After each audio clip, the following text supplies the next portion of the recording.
come to order. Without objection, the chair may declare the committee in recess at any point. Before we begin today's hearing, I would like to take a moment to recognize the loss of our dear friend to all on this committee, Congressman Donald Payne, Jr. Congressman Payne was a fierce advocate for the people of New Jersey's 10th District. His legacy, along with his father's legacy, will serve as a reminder to us all of what it means to be a true public servant. I really appreciated the time that I got to work with Congressman Payne on the colorectal cancer caucus. He was a fierce fighter against that disease. I now recognize for a moment the Ranking Member Thompson, to honor the life and legacy of Representative Payne. Thank you so much, Mr. Chairman. This morning we remember the life of Congressman Donald M. Payne, Jr., our colleague and friend. He was a union worker, a toll collector. He literally kept the buses of Essex County, New Jersey, running on time. He was an Essex County freeholder, a Newark City Council member, a city council president. He was a congressman, a statesman, a son, father, brother, and a husband.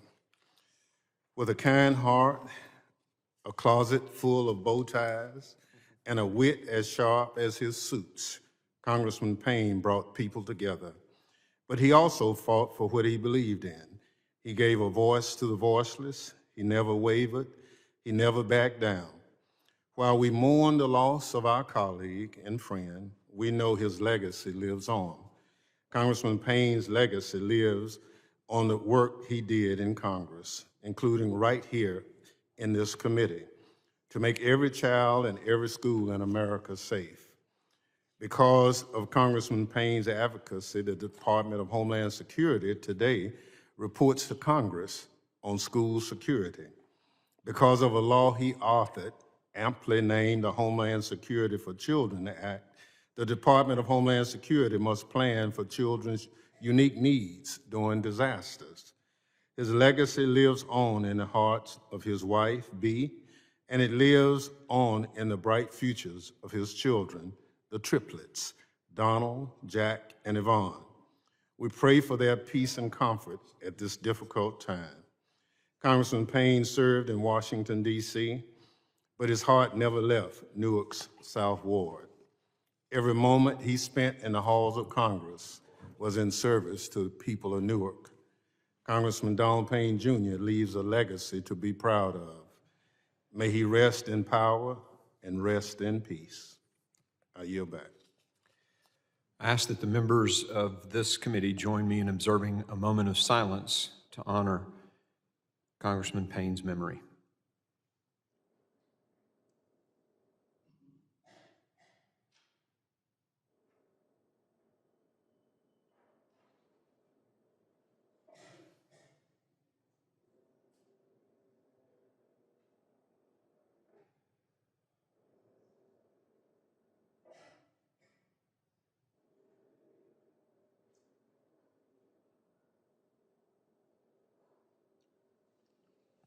Thank you. The purpose of our hearing today is to receive testimony from state and local law enforcement officers and the hurdles that their law enforcement agencies face in keeping our communities safe. I now recognize myself for an opening statement. Good morning. We're here today to honor and recognize law enforcement officers nationwide during National Police Week. While our nation has always been grateful to our men and women in law enforcement, beginning in 1962, we officially began recognizing their bravery, sacrifice, and unwavering commitment to public safety on the 15th of May. Supporting our men and women in law enforcement should not be reserved for 1 week out of the year. Our nation should be grateful every day to this unique group of men and women who risk their lives for our freedom and who serve our communities with a distinct sense of duty and honor. There's a saying that service is the rent we pay for living on earth. Our men and women who protect us daily pay the ultimate service and, for far too many, the ultimate sacrifice. Last year, 136 law enforcement officers were tragically killed in the line of duty. This year, there's been 56 and countless others injured. Just a few weeks ago, April 16th, police officer Michael Jensen of the Syracuse Police Department and Lieutenant Husak of the Onondaga County Sheriff's Office in New York were both shot and killed while attempting to locate a subject who had led officers on a vehicle pursuit. Officer Jensen had served with the Syracuse Police Department 2.5 years, and he is survived by his parents and sister. Lieutenant Husak served with the County Sheriff's Office for 16 years. He is survived by his wife and 3 children. I know for them and their colleagues, this loss is incomprehensible. In early May, 4 law enforcement officers were killed in Charlotte, North Carolina, while attempting to serve a warrant to a convicted felon, and 4 more were injured. A former Durham-based Marshals Service Task Force officer stated that he cannot remember another time in his 35-year career when 8 officers were attacked in one incident. From violent attacks on law enforcement to significant increase in crime across the country, it is an understatement to say that Americans no longer feel safe in their communities. We must provide reassurance to law-abiding citizens by holding lawbreakers accountable and let the level of accountability serve as a deterrence to others. Tough prosecutions, proper sentencing are not only examples of holding criminals accountable for their actions, but they send a message that federal, state, and local jurisdictions will do what is necessary to protect their citizens.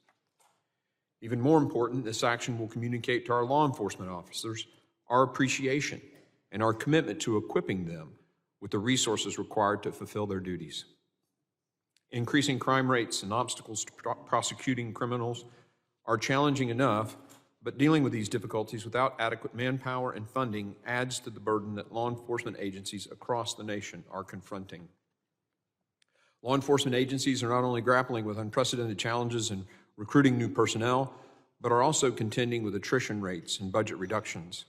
These factors hinder law enforcement agencies' ability to fulfill their obligation to safeguard Americans and obstruct police departments nationwide from assessing the necessary resources to enhance their officer training.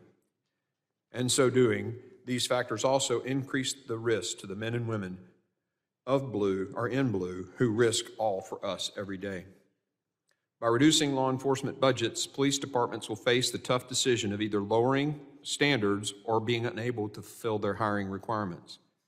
This committee plays a critical role in overseeing the Department of Homeland Security, which aims to assist state, local, and tribal and territorial law enforcement agencies in ensuring the safety, security, and resilience of our communities. We continue to focus on ensuring that information is efficiently shared between the federal government and state and local law enforcement agencies to combat the wide variety of threats from criminals and terrorists. Different parts of our country have their own unique challenges when it comes to dealing with crime. It's important that we ensure that DHS is properly supporting both metropolitan and rural communities as they confront these challenges. Today, I hope we can examine the ways that DHS supports these law enforcement agencies and identify new ways to improve. We should all work to ensure that the resources provided by DHS are effective in assisting law enforcement as they work to carry out their important mission. Lastly, it's crucial that as a nation, we regain a sense of appreciation and respect for the men and women in law enforcement who serve our communities and who pay the ultimate sacrifice for our protections.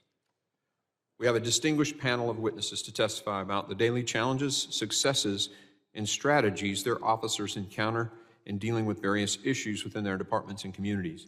Thank you again to our witnesses for being here this morning, and I look forward to this important discussion. Before I recognize the ranking member for his opening statement, I would like to welcome Mr. Kennedy from New York to Congress and to our committee. I look forward to working with you, and I will say that your addition here takes us to 7 members from New York. I think you're now 21% of this committee, so not sure what that means, but we're glad to have you. It actually is, reflects back to the start of this committee and really what started it all. So we're very glad to have you. I now recognize the ranking member, the gentleman from Mississippi, Mr. Thompson, for his opening statement. Thank you, Mr. Chairman. I want to thank our panel of witnesses for being here today and for their service to our country. In honor of National Police Week, I also want to recognize the incredible contributions of law enforcement and honor those brave officers who made the ultimate sacrifice to keep our communities safe. Our nation is forever in their debt. Today, the committee is meeting to examine how Congress can support state and local law enforcement. This is an important question. National Police Week is of great importance, but congressional support for law enforcement is about more than attending a ceremony or wearing a blue ribbon on your lapel 1 week out of the year. It's about supporting law enforcement, not just where ceremonial words or symbolic gestures, but showing up when it counts and voting for the resources our police officers need every day. It's about saying no when a disgraced former president calls for defunding the FBI or certain members threaten to cut off funding for DHS because they have political disagreements with the Biden administration.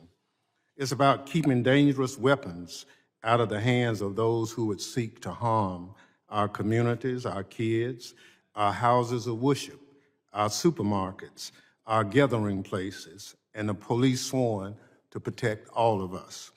And it's about honoring the heroic law enforcement officers, Capitol Police, Metropolitan Police, and others who protected and defended this very Capitol and everyone in it on January 6, 2021. While extreme MAGA Republicans try to cut funding and undermine public trust in law enforcement, Democrats are committed to providing federal, state, local, tribal, and territorial law enforcement with funding and support to keep our communities safe. Democrats have made historic investments in public safety, law enforcement, school security, gun violence prevention, and nonprofit security for churches, synagogues, and schools. As a result, violent crime has dropped across nearly every category during the Biden administration. We're proud of doing right by law enforcement, but recognize more remains to be done. I hope to hear from our witnesses today about supporting community policing efforts across the country and how Congress can help fund these critical efforts. I also hope to hear from our witnesses about how we can encourage police forces to recruit more diverse candidates, including people of color and women, because police forces work best when they reflect the communities they serve. Again, I thank the witnesses for joining us today and express my appreciation for all the men and women of law enforcement who serve communities across America with honor and integrity. Be assured that those words have been and will continue to be backed up by action. Before I close, Mr. Chairman, I want to take a moment to welcome, as you did, a new member of our committee, the gentleman from New York, Mr. Kennedy. While we have quite a few New Yorkers serving on this panel, as already been said, Mr. Kennedy is the only one that represents a district in Western New York. His district is located on the U.S.-Canada border and has multiple international crossings, including the Peace Bridge. I know he will be actively engaged on northern borders issues, and we welcome it. Mr. Kennedy also recently chaired the New York State Senate's Transportation Committee, which will be invaluable to his service on this committee's Transportation and Maritime Subcommittee. We welcome him and we wish you well. With that, Mr. Chairman, I yield back. Thank you, sir. Other members of the committee are reminded that opening statements may be submitted for the record. I'm pleased to have an important panel of witnesses before us today, and I ask that our witnesses please rise and raise their right hand.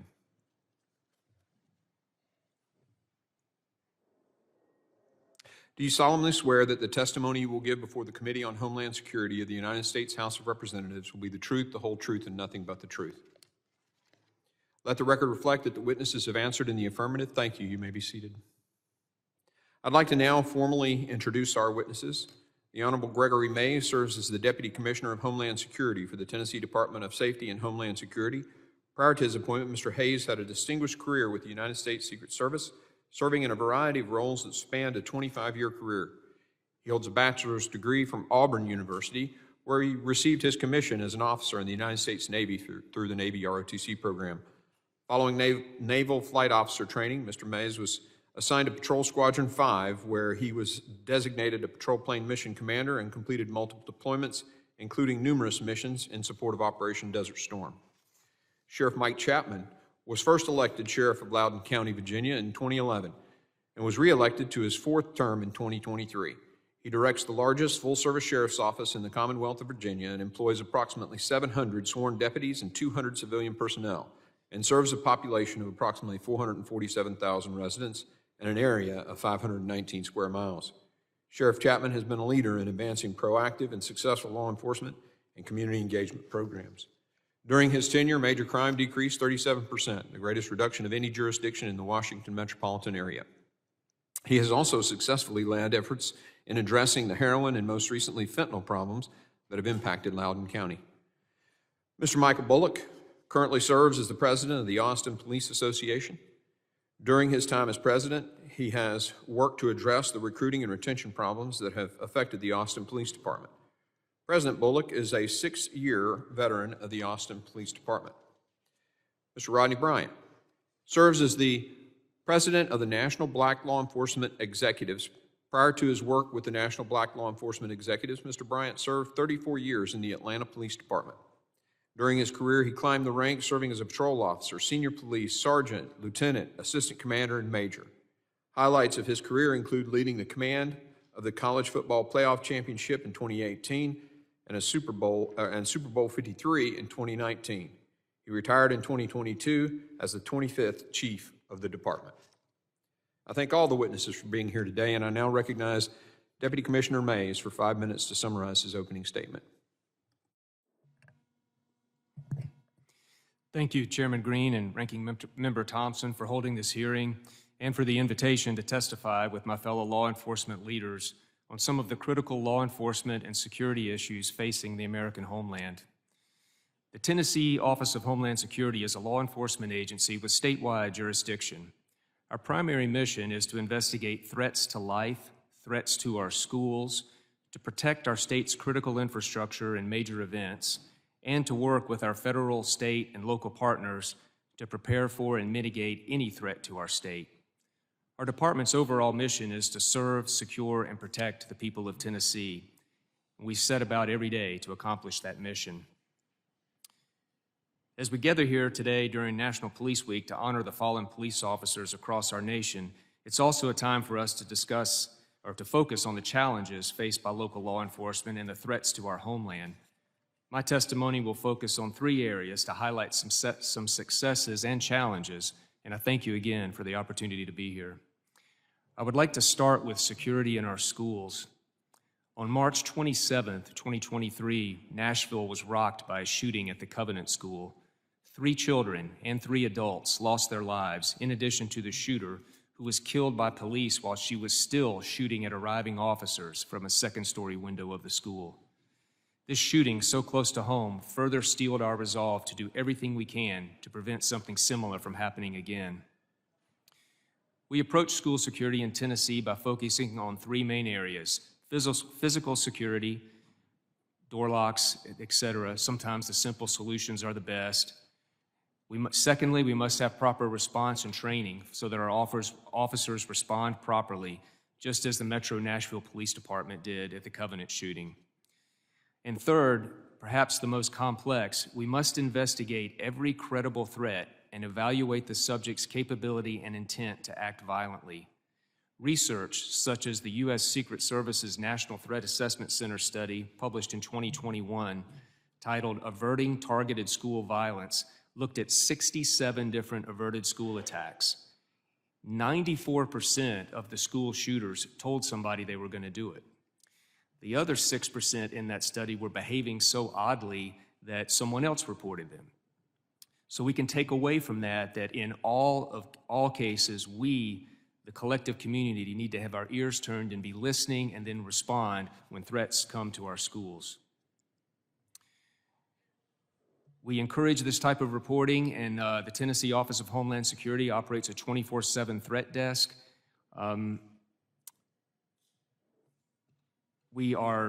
Since the start of this school year, we have received approximately 322 threats to Tennessee schools. That amounts to a little over 1 threat to a Tennessee school every day. In the interest of time here, I'd like to pivot now to the subject of grants. Tennessee has benefited greatly from our federal Homeland Security grant program.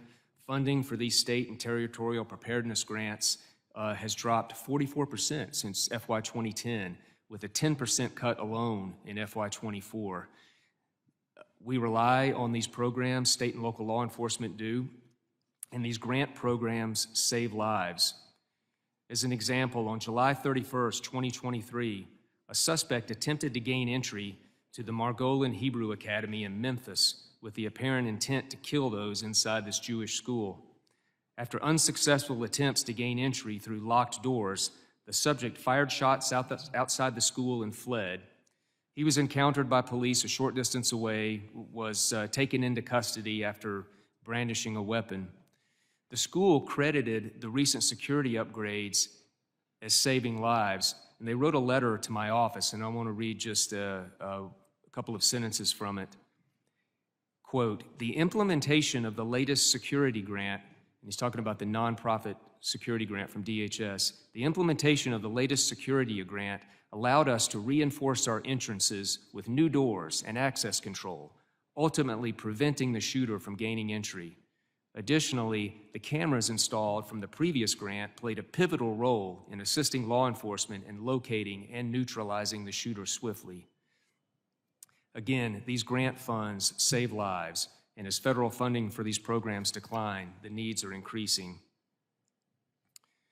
In Tennessee, we do not rely just on federal funding for the nonprofit grants.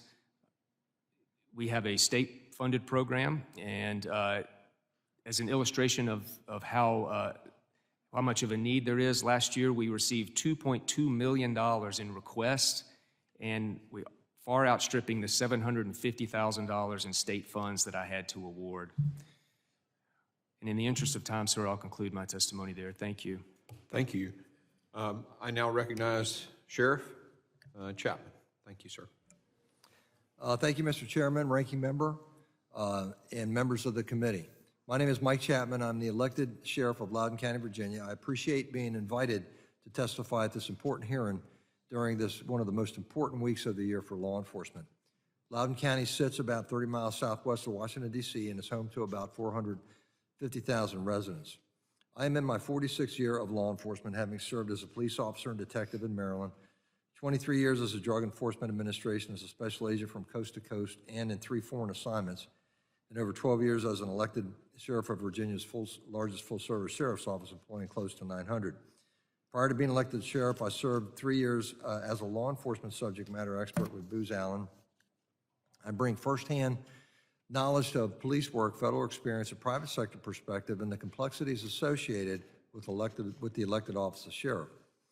I'm here today on behalf of the National Sheriff's Association and serve as its chair for Homeland Security and on its board of directors. I'd like to address today's hearing, standing strong with the thin blue line, how Congress can support state and local law enforcement. Historically and currently, law enforcement collaborates well together, regardless if it is the sheriff's office or police department. When national law enforcement organizations collectively present their concerns and positions, whether in support or opposition to legislation, Congress needs to listen. Congress's decision can significantly impede law enforcement service performance, investigations, or even recruiting. Supplying grant money or funding is not the cure-all. Backing from Congress in all aspects is essential. This is National Police Week as America honors the day-to-day service and sacrifice of our law enforcement community. And on this day, Peace Officer Memorial Day, we honor those who have given their lives in the line of duty. This year, we have already witnessed 58 line of duty deaths among law enforcement officers, with 23 of those by gunfire. Our job is dangerous, and we need to help and serve and protect our communities and ourselves. We ask that you recognize how law enforcement has and continues to raise the bar. The progress that I have witnessed since I was hired to be a police officer back in 1978 when it comes to training, professionalism, innovation, and best practices is nothing short of amazing. It is important that you recognize the progress and publicly show your support for our profession. It is also important that you listen so that you can help us do our jobs better. Let's start with intelligence gathering and police response. Currently, there are 80 state or locally run fusion centers in 50 states and U.S. territories. They receive federal grant funding, which accounts for about 1/3 of the cost of operation. There is also federal, state, and local coordination through 6 strategically placed regional information systems, RIS, centers across the U.S. Considering that local law enforcement are the boots on the ground, it is critical that federal information flows quickly in our direction, even if the information is incomplete. The responsibility for this communication and coordination primarily falls under the Department of Homeland Security, Intelligence and Analysis, INA, and is the only federal entity that is statutorily required to coordinate Homeland Security threat information sharing with state and local law enforcement governments throughout fusion centers. Congress should ensure that INA is equipped and empowered to carry out that mission effectively. In Loudoun County, I experienced a personal case study with DHS regarding poor communication, both laterally and with other federal agencies, and onward to state and local agencies. In February of 2022, I was made aware of some 1,000 evacuees from Afghanistan that would be arriving in Loudoun County in 2 weeks as part of Operation Allies Welcome, following the U.S. withdrawal from Afghanistan. This would be the first wave during a 6-month period, all to be located at the National Conference Center dorm-style living facility in the suburban residential area of our county next to a middle and a high school. I immediately reached out to the DHS's Chief of Staff for additional information and to question their lack of notification earlier to local enforcement and our public safety partners. We needed to know how well the evacuees were vetted, if the local hospital had been contacted, if school personnel and community members living within walking distance in that community were notified, if any houses of worship had been contacted, if language capability services had been retained, and how security would be conducted. Unfortunately, none of these concerns had been addressed. DHS subsequently postponed the resettlement for 2 weeks, still not addressing these issues. I alerted the public and organized a community stakeholders meeting, including dozens of agencies, which led to specific assignments in a community forum that, for the most part, alleviated the apprehension of this to the community. Our local initiative made a huge difference. For the next 6 months, potential chaos was averted, and there were no major public safety incidents. This extraordinary effort, however, would not have been necessary had DHS communicated an organized plan. We hope that this will improve in the future. Today, we face a new set of challenges on many of our college campuses and cities over matters regarding the Middle East. It is critical that we receive timely information from DHS to get ahead of the curve. We need your help. We need your backing. We need improved communication from DHS to our local officers and deputies. Thank you again for holding this hearing and for listening. Thank you, Sheriff Chapman, and I now recognize Mr. Bullock for 5 minutes to summarize his opening statement. Chairman Green, members of the committee, thank you for the opportunity to testify before you today. My name is Michael Bullock, and I'm the president of the Austin Police Association in Texas, as well as a senior police officer with the Austin Police Department. I wish it were amidst better times that I sat here before you today, but the somber week of honoring our fellow law enforcement officers killed in the line of duty sets the tone for the state of our profession. In my view, the state of law enforcement is dire. We all recognize that criminal justice as a whole is a complex policy issue for which no singular solution exists. But if we continue to do nothing, the sense of lawlessness being perpetuated in urban city centers and across the country will only get worse. Austin is the 10th largest city in the United States with 1 million people living in the capital of Texas. Despite this, we don't even make the top 25 list when it comes to staffing. We are 700 officers short of where studies done by the city of Austin have shown we need to be. Our staffing issues can be linked to a few key events, though our struggles are shared by agencies all across the country. In 2017, the Austin City Council unanimously voted against a contract with the Austin Police Association, which governs the wages, benefits, and working conditions of the men and women of the Austin Police Department. As a result, beginning in 2018, we have had more officers leave our department each year than have joined. Compounding this problem in 2020 was when our city leaders defunded our department by $150 million, cut 150 authorized positions, and canceled cadet classes, all for the sake of political posturing. Our staffing has been in a free fall that's led us to a vacancy rate of over 30%. Little surprise then that after these decisions and an exodus from the department began, that a year later, our number of homicides nearly doubled. The last 3 years have been the highest homicide numbers in Austin's history. Though we are not a border city, the impact of immigration policies is felt by us as well. Our city has asked for help from the Texas State Troopers who came for a time and had a notable impact on crime by increasing patrol presence. But due to the ongoing border crisis, they were called away to help secure the Texas border and no longer able to help us in Austin. As a result, in May of 2023, teenagers shot and killed a man in Southeast Austin when attempting to rob him. The reason they gave for this heinous crime was they knew state troopers had left Austin and they decided to start committing crime again. Adding additional layers of complexity to this issue is a lackadaisical attitude towards holding criminals accountable by judges and prosecutors, while at the same time seeing those same prosecutors target officers, which in turn has encouraged criminals to be increasingly violent towards law enforcement. Over these same time periods, we've seen a myriad of critical incidents take place. Austin has dealt with a serial bomber planting improvised explosive devices all across our city, killing our residents. We've had numerous mass shootings, including one breaking out during one of our largest festivals that draws people from all across the country to visit our city. And most notably on our minds is an incident that took the life of one of our own. On November 11th, 2023, in the early morning hours, our APD SWAT team was called to a residence in Southeast Austin where an armed subject was barricaded inside the residence, had already stabbed one of his family members with 2 more held hostage inside. And he had shot at officers when they had initially responded. Fearing for the lives of others inside the residence and knowing this vile suspect had already attempted to kill one of his own family members and willingly shot at our fellow law enforcement officers, our SWAT team went through the door to try and save lives. After going in, they were met by a hellacious barrage of gunfire from the suspect, who was well armed and wearing body armor. While the suspect was ultimately killed, it came at a high price. 2 of our officers were shot, one of which was Officer George Pastor, who paid the ultimate sacrifice. Across this country, we now see a law enforcement officer shot in the line of duty every 21 hours. This year alone, we've had over 145 officers shot, which has been increasing year over year. Our job is to uphold the Constitution and enforce the laws passed by yourselves, as well as your state and local counterparts.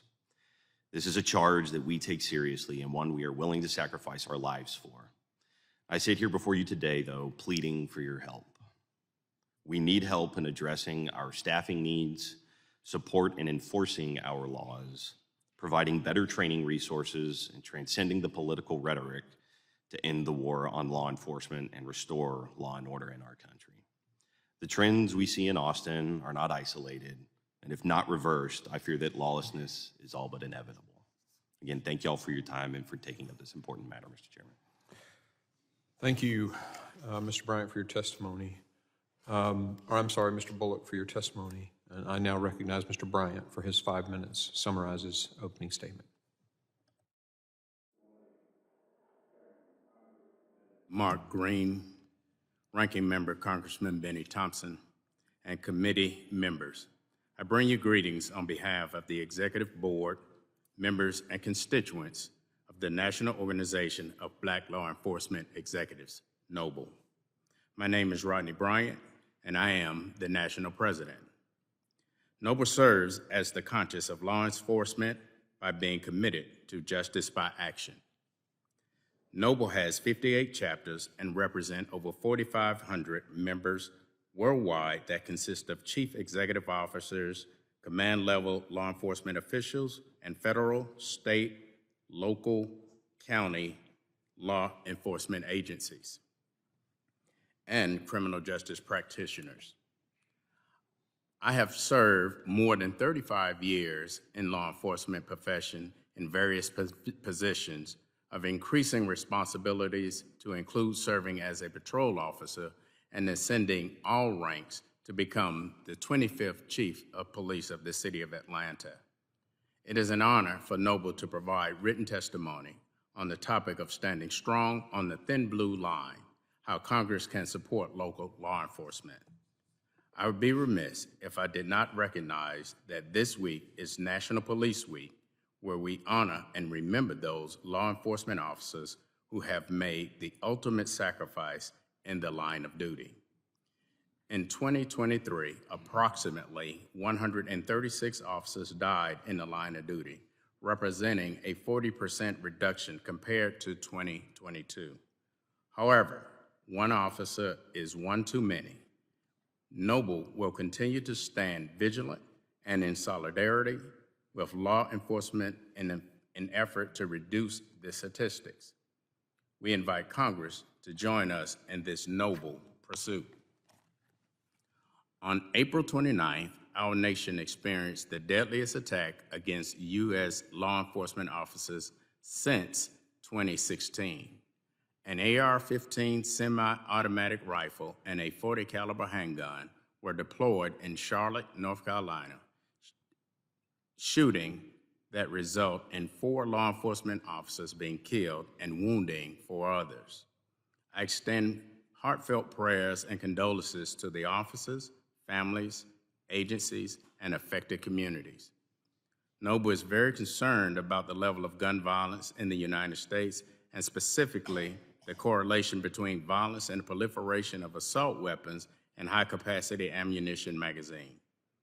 It is our organization's opinion that violence, particularly gun violence, is a public health issue. And with all public health issues, it demands a comprehensive, non-judgmental, pragmatic, evidence-based approach to saving lives and reducing injuries. A positive step toward addressing the level of gun violence in our nation has taken with the passage of the bipartisan Safer Communities Act. Noble supported this legislation. The bill combined gun safety legislation with mental health and school security resources. We at Noble recommend that in addition to the bipartisan Safer Communities Act, that Congress, the law enforcement profession, and communities across this nation work to secure the passage of bipartisan legislation that at minimum will address the following: mandate universal background checks, assault weapons, ban high-capacity magazines, and mandate safe gun storage. It is Noble's belief, and many in our profession, that the continued relaxation of gun laws poses a real danger to the law enforcement officers and the community. It is my opinion that the law enforcement profession is in need of comprehensive federal legislation such as the George Floyd Justice and Policing Act. Noble did support the Biden administration executive orders on advancing effective, accountable policing and criminal justice practice to enhance public trust and public safety. There are key elements in the order that we feel are responsible and actionable, such as accountability, workforce support, use of force, and resources support for mental health and behavioral health services. Our organization recommends to Congress a bipartisan effort to find common ground on a very basic constitutional right within the 14th Amendment, equal protection under the law. For many parts of our societies, citizens have not felt equally protected by key American Constitution law enforcement. In many communities of color, the first names of unarmed citizens that were killed by officers who took an oath to protect and serve resonate today and for generations to come. Lastly, I appeal to our congressional leaders on both parties to continue to support our federal law enforcement agencies in the areas of funding, public support, and policies that ensure that they maintain their readiness. It is critical that federal law enforcement resources are available to support state, local, county, tribal law enforcement agencies. There must be a unified congressional understanding of the importance of ensuring Homeland Security for our nation, which equates to strengthening all levels of public safety. On behalf of the National Organization of Law Enforcement Executives, I thank you for supporting our profession and our ability to maintain public safety. Our members stand ready to meet the needs of our communities and nation. Thank you again for this opportunity to provide testimony. Thank you, Mr. Bryant. Members will be recognized by order of seniority for their 5 minutes of questioning. An additional round of questioning may be called after all members have been recognized. I now recognize myself for 5 minutes of questioning. First, I'd like to start with Mr. Mays. You mentioned, I think, 3 sort of avenues of approach, or so to speak, to use a military term, through which you guys are working on school safety, and you talked specifically about response and training. Can you describe some of the training that you're talking about and the net effect, and where DHS and the federal government are assisting in that area? Thank you, Mr. Chairman, for the question.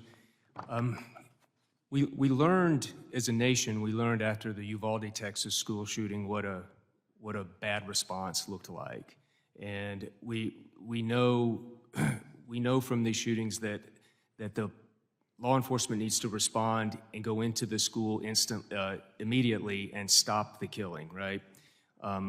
We saw in Nashville at the Covenant School shooting, the Metropolitan Nashville Police Department officers went in immediately, and it was interesting for me to find out that most of those officers did not know each other and had never trained together, but yet their training in the police department under Chief Drake's leadership was so good that if you watch the body camera video, it looks like they train together every day. So training works, and the procedures that need to be in place are now pretty universal through a system called ALERT. It's a active shooter response type training. School resource officers are trained in this. Police officers are trained. Homeland Security agents in Tennessee are trained in this response. We believe that that's a key part of school security, but much more important, I think, or just as important as the response, is not waiting until the danger is at the doorstep.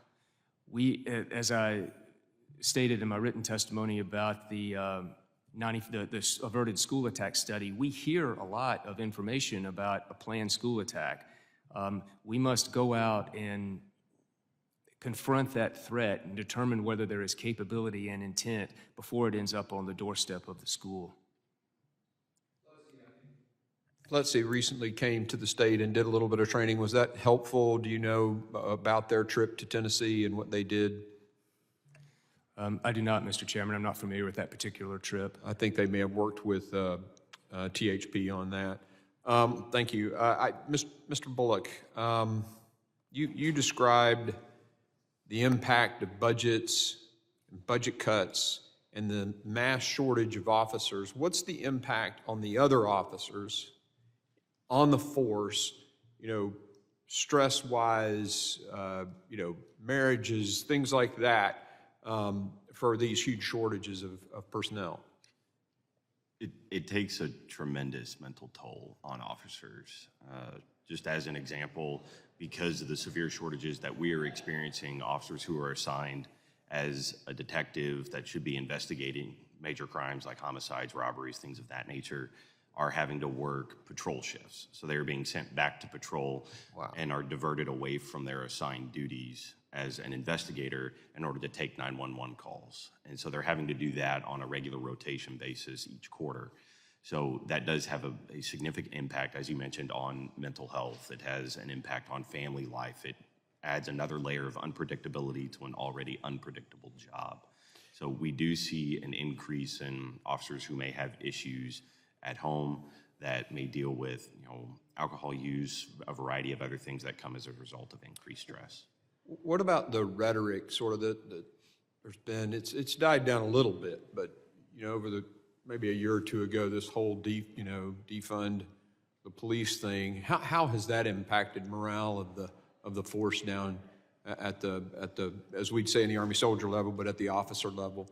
Yes, as you put, kind of for the boots on the ground, it has a pretty devastating impact as well, because you feel like you are not valued for what you're being asked. You're asked to be willing to give of your life in the defense of others, and those who are responsible for providing resources to do the job you're being asked to do are seemingly pushing you to an invaluable role.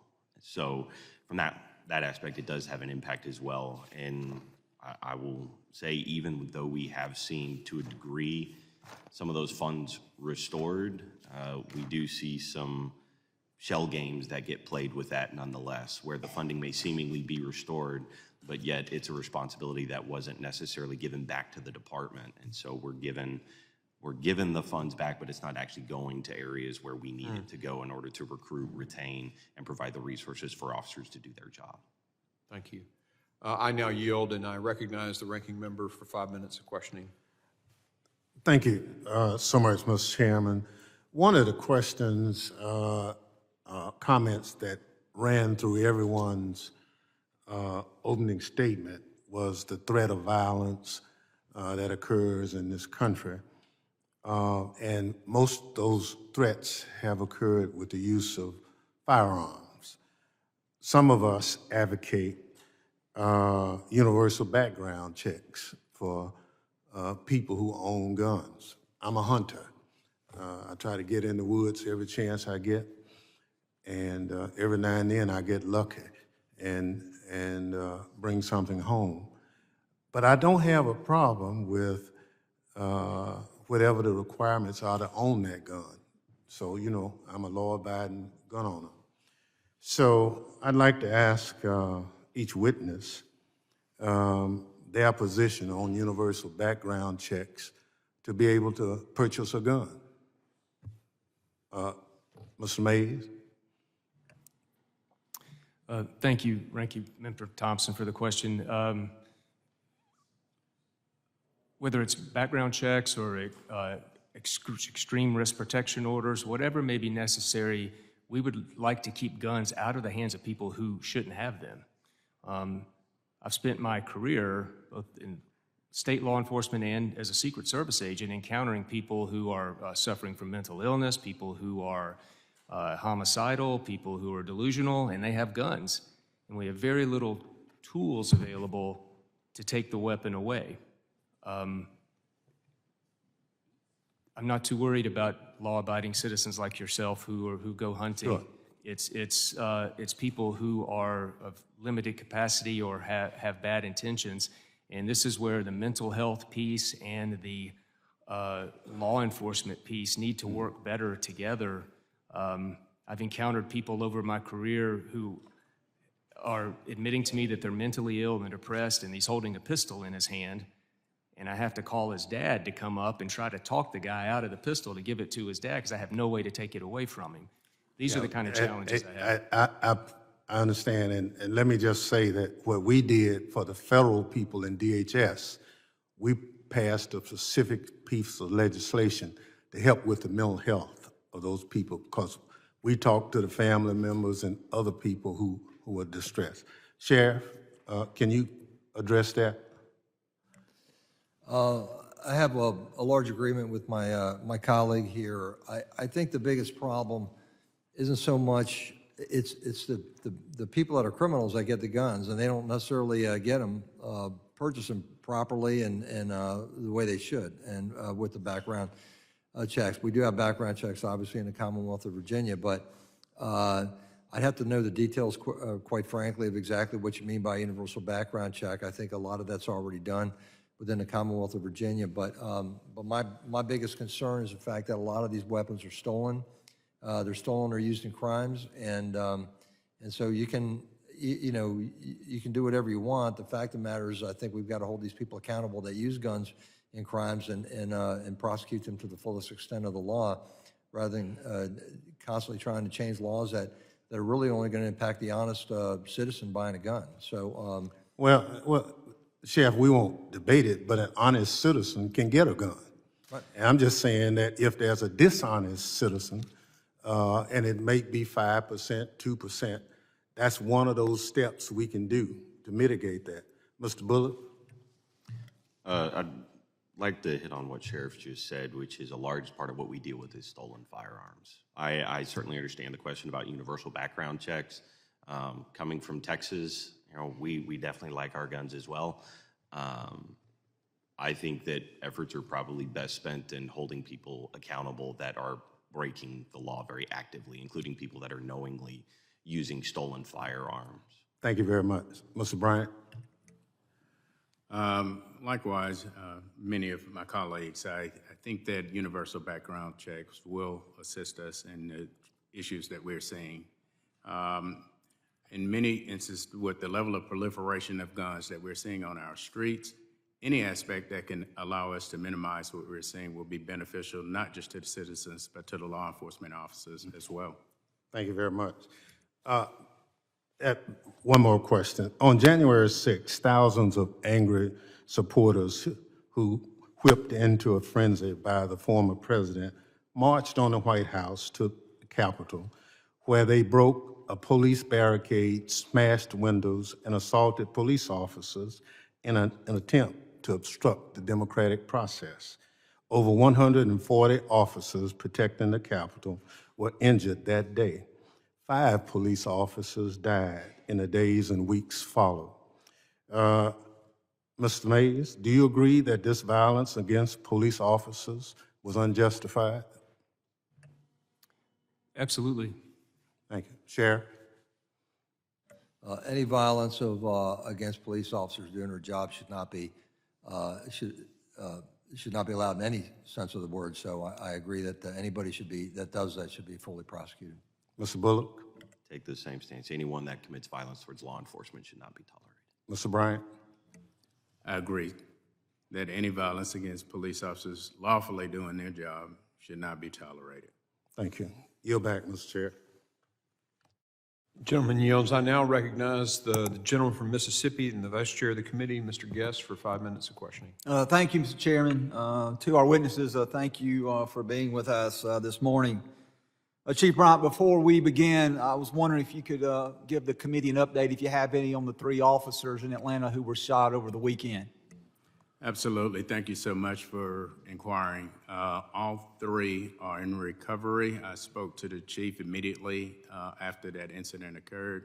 He has continued to update me as a courtesy to inform me that they are improving. Thank you so much for asking. And if you will please send along to those officers and the members of that department that our thoughts and prayers are with them during their period of recovery, and they will particularly be remembered this week.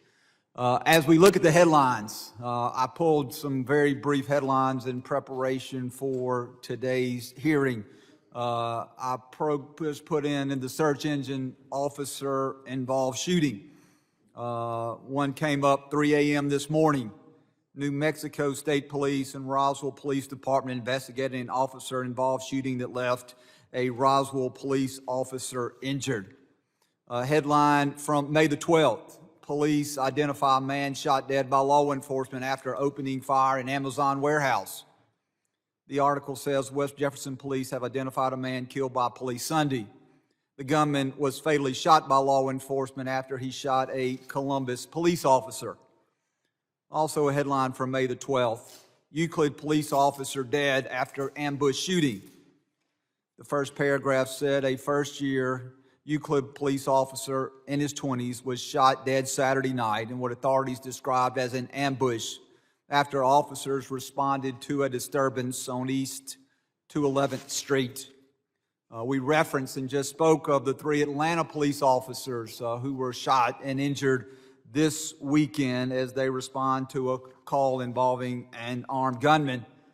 And I think it was mentioned in at least one, if not several, of the opening statement by the officers of the shooting that happened in late April in Charlotte, where we had 4 officers killed and 4 other officers who were wounded in that particular incident. And so my question, and I'll start with you, Mr. Mays, are law enforcement officers, are they safer today than they were 3 years ago?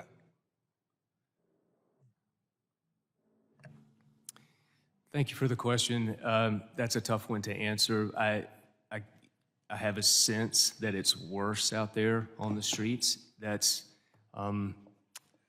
I don't wear a uniform every day, so I get that information from talking to my fellow officers. And I'm not asking you to explain why you feel yes or no, but just, and again, I'm just asking for your opinion because you're deputy commissioner and you're involved every day.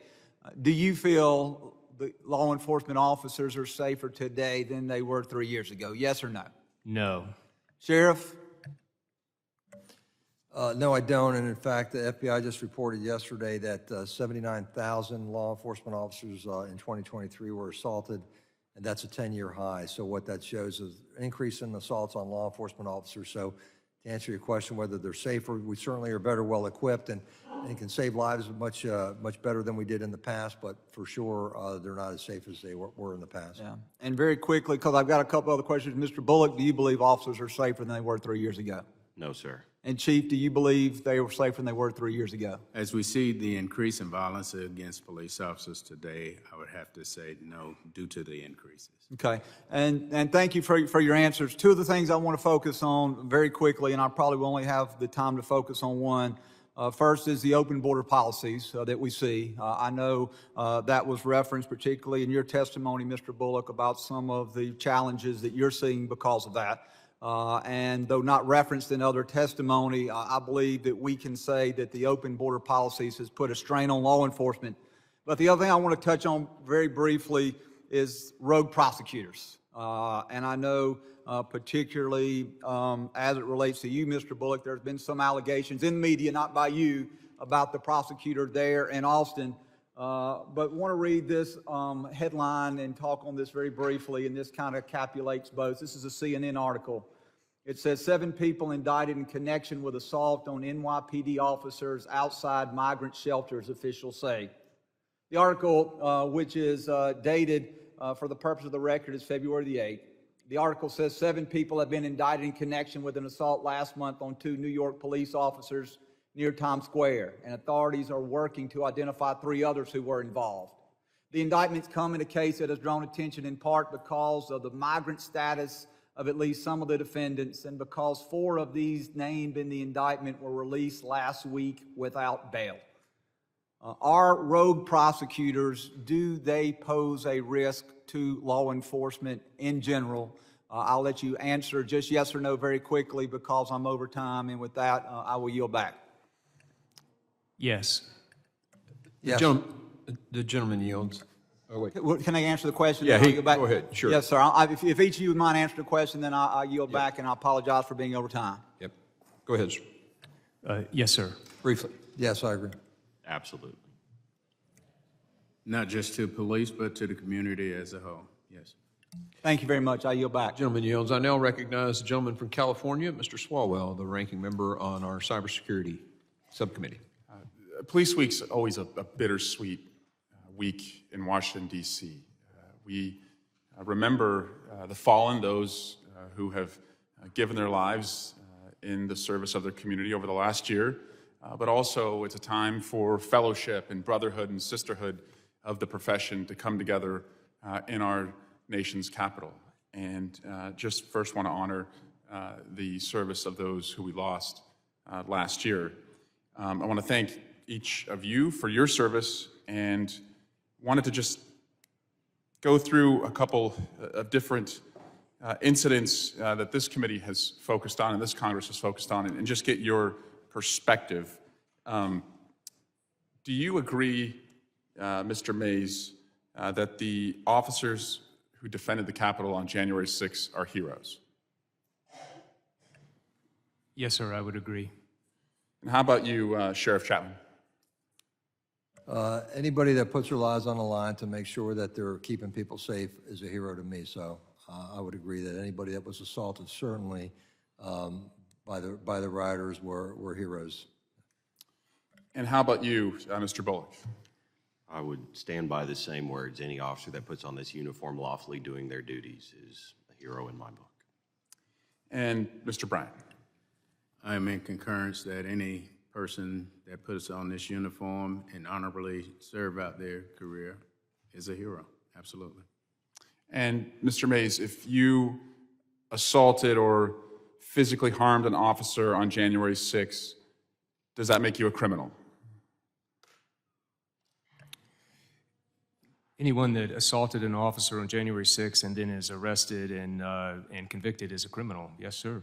And Mr. Chapman? An assault on a law enforcement officer is a crime, so yes, that would be a criminal. Mr. Bullock? Be the same. Mr. Bryant? I'm in agreement that you become a criminal. And by the way, I support legislation on the Judiciary Committee that would make assaulting or committing a battery against a law enforcement officer a separate class of crimes. And I hope we can Gentlemen, pass yield that. for just a second? Yeah, They do that in Tennessee. good. Yeah, we should do it federally. Thank you, Chairman. One last question as it relates to January 6th. Do you believe that anyone who is convicted of harming an officer on January 6th is a hostage, if they're in prison for that? No, sir, I do not. Sheriff? I don't really understand the question. I don't either. Do you believe that calling a January 6th convict a hostage is appropriate? That if they're in prison, that they're a hostage? I would say that anybody that assaulted a law enforcement officer that was charged with it and is going through the legal process is the appropriate action is being taken. Great. Mr. Bullock? Regardless of the event, if someone is charged with a crime, follows due process, and is convicted, they are a convicted criminal, not a hostage. Mr. Bryant? I do not consider someone who was arrested for assaulting a police officer a hostage. I also just want to point out, there are some on this committee, not all, certainly not the chairman, who have advocated for defunding the FBI. Do you think we should defund the FBI, Mr. Mays? No, sir. Sheriff? No, sir. I have a son who's an FBI agent, so no. I want to keep him employed. Mr. Bullock? No, sir. And Mr. Bryant? No, sir. So I just want to have some real talk with you all and some of my colleagues, because I'm the son of a cop. My brothers are cops. I was a prosecutor. Law enforcement for our family is not a career, it's a way of life. It's about putting the bad guys away and keeping the community safe. And so to me, when I hear some of my colleagues, again, not all of them, but some of them on this committee thump their chest and say that they back the blue, but then they're going to call a January 6th convict a hostage, that's not back in the blue, that's back in the coup. And when some of them say that they back the blue, but the second the blue raids the house of their preferred candidate for president, that's not backing the blue, that's backing a fool. And so I'm all about supporting law enforcement and honoring them during Police Week, but we got to be consistent. Police don't give a rip about politics. They just want to serve the community. They want to be independent and free of politics, and we should back them every time they do their job, expect the highest amount of accountability, but not just expect them to wear red team, blue team when it suits them. And I yield back. Gentleman yields. I now recognize Mr. Jimenez, the gentleman from Miami, Florida, for 5 minutes questioning. Thank you very much. And you know, most of you probably know that I was a firefighter for the city of Miami, but probably most of you don't know that I was a special officer, actually served on the SWAT team of the city of Miami Police Department. So while I rode a red fire truck, I also, every once in a while, especially during certain difficult times, I also rode with the police department. And so I honor the four of you for your service in public safety and the police department. When I was the mayor of Miami-Dade, I was also the sheriff of Miami-Dade. And one of the things that I did was after the incident in Paris, France, I mandated that all my officers, patrol officers, et cetera, would be equipped with AR-15s and enhanced body armor. Is that something which is normal in the United States? And do you think that we should protect our police officers, more? If we're asking them to take their life and put it at risk, should we, as either community or a country, also give them the protection that they need in order to carry out their tasks? And so I'll ask the four of you, is this something normal or is this something a little bit unusual? Thank you for the question, sir. Protecting law enforcement officers is essential, and that comes in the form of equipment, including the body armor, the rifles, all the weapons, the radios, less than lethal force methods, everything they need, and it also includes the training. All of it together, they need to be properly equipped. But is that normal Is that, are the officers in this country sufficiently protected across the nation? Or is it something which is jurisdiction by jurisdiction? I don't know that I can answer for the entire nation. I could say in the state of Tennessee, it's generally jurisdiction by jurisdiction. It depends on funding. Fair enough. I would agree it's jurisdiction by jurisdiction, and I served in Miami with the Drug Enforcement Administration, so I know how dangerous it was certainly during the cocaine wars down there. I think we do need to be equipped well. We need to be able to defend ourselves against very violent criminals out there, but that does come down to a jurisdictional issue and how those communities feel about how the police, law enforcement officers in those areas should be equipped. Yeah, and I was on SWAT team during the cocaine war, so yeah, next. I would say that's probably not the normal. I can tell you in Austin, every officer is not equipped with an AR, nor are they all certified to use one per se, as well as us getting enhanced body armor is not standardized, that they'll carry it on them all the time. It'll always be on their person. Would you want that? Absolutely. Okay. Mr. Bryant. Thank you. As a representative of law enforcement, not just nationally but internationally, I can tell you that it goes from jurisdiction to jurisdiction. There's not an equal level of distribution, nor in equipment or training, and so we have to improve upon that nationally. All right, my second question is, Director Wray has informed us that because of the openness of the border, that he expects, or he has apprehensions about a possible terrorist attack here in the United States, because frankly, there was about 2 million people. We haven't the faintest idea where they came from, who they are, where they are, or why they're here. Do you all have the same kind of apprehensions in that Director Wray has? Yes, sir, I do. Very concerned about people coming across the southern border, and we don't know where they are, and we don't know where they're going. That absolutely concerns me, yes. I would also agree we deal with, on a regular basis, interacting with individuals who have no form of identification that we know who they are. Mr. Bryant? Yes, we trust the information being provided to us by Director Wray, and so I'm in agreement with it. Do you feel that the federal government is giving you enough in the terms or in the area of intelligence to be able to protect your jurisdictions to the best of your ability, in light of the fact that Director Wray believes that there is a grave threat to the homeland from terrorists unknown to us? Go ahead, one at a time. Yes, sir. We're not getting all the information that would be helpful. The federal government is apparently unable to tell us how many immigrants are coming to Tennessee, where they're going in the state, where they came from. We don't have that information.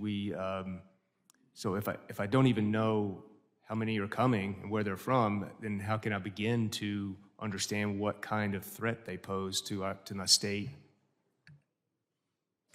We have a good relationship with the federal counterparts, and the information we get is more kind of personal contact, but I would say that, as always, that communication could be better. We're probably a little bit more different in that we have issues with our local officials that tend to try to restrict our use of information that is trying to be passed on to us or accessible to us. Having a strong relationship with our federal partners is essential to what we do. However, we do recognize that there's a level of continuous challenges around intelligence and information. Thank you again for your service, and I yield back. Gentleman yields. I now recognize Mr. Ivey, the gentleman from Maryland, for his 5 minutes of questioning. Thank you, Mr. Chairman. And I thank you for calling this hearing today. And I appreciate the panel of witnesses as well. Deputy Commissioner Mays, I was especially impressed with your testimony. I thought it was right up the alley of the types of things that we can do here on the committee and things that we should hear about. Your points about the school shootings, I thought was very helpful. And one thing I did have a question about, you mentioned, I think it was 94%, there's an opportunity to preempt some of these shootings because we have information that somebody's planning on doing it, and 94% of the time. I wonder if you could elaborate a bit on things that you think we could do, especially here in Congress, to help address that. Thank you for that question. Those study numbers are compelling, and the INTAC, the National Threat Assessment Center study that I referenced in my written testimony, is not the only one. There are multiple studies, and again, they tell us that most attacks on schools, targeted violence, as it were, there is a pathway to violence, and if we can get involved and get the shooter off that pathway to violence, we have a chance at stopping something from happening. Unfortunately, there's no real shortcut. It's a roll up your sleeves and get out there and talk to the person, an intervention. It's a multidisciplinary team approach. I think certainly the United States Congress could help by more funding for those type of programs. Just last year in Tennessee, the multidisciplinary threat assessment approach in each school prior to last year was it was permissive but not required. A new state law has made that a mandate, and so part of the governor's initiative to put a Homeland Security agent in each of Tennessee's 95 counties is specifically to help coordinate that multidisciplinary approach which is needed. I hope that answers your question. It does. I might follow up with you afterwards as well. And I did want to, actually I forgot to welcome our new member, Representative Kenny from New York, and I take the chairman's point that we're close to having a quorum for New York delegation meetings here on the committee, but certainly welcome you. I did want to make a point too, with you, Mr. Chairman, and my colleagues here. I had a chance to go out and visit the Secret Service facility, which is in my district, where they do training. And some of the training they do, and I take the point from some of the testimony today about how important training can be. So I was quite surprised to see that our Secret Service doesn't have a facility for training on protecting the White House.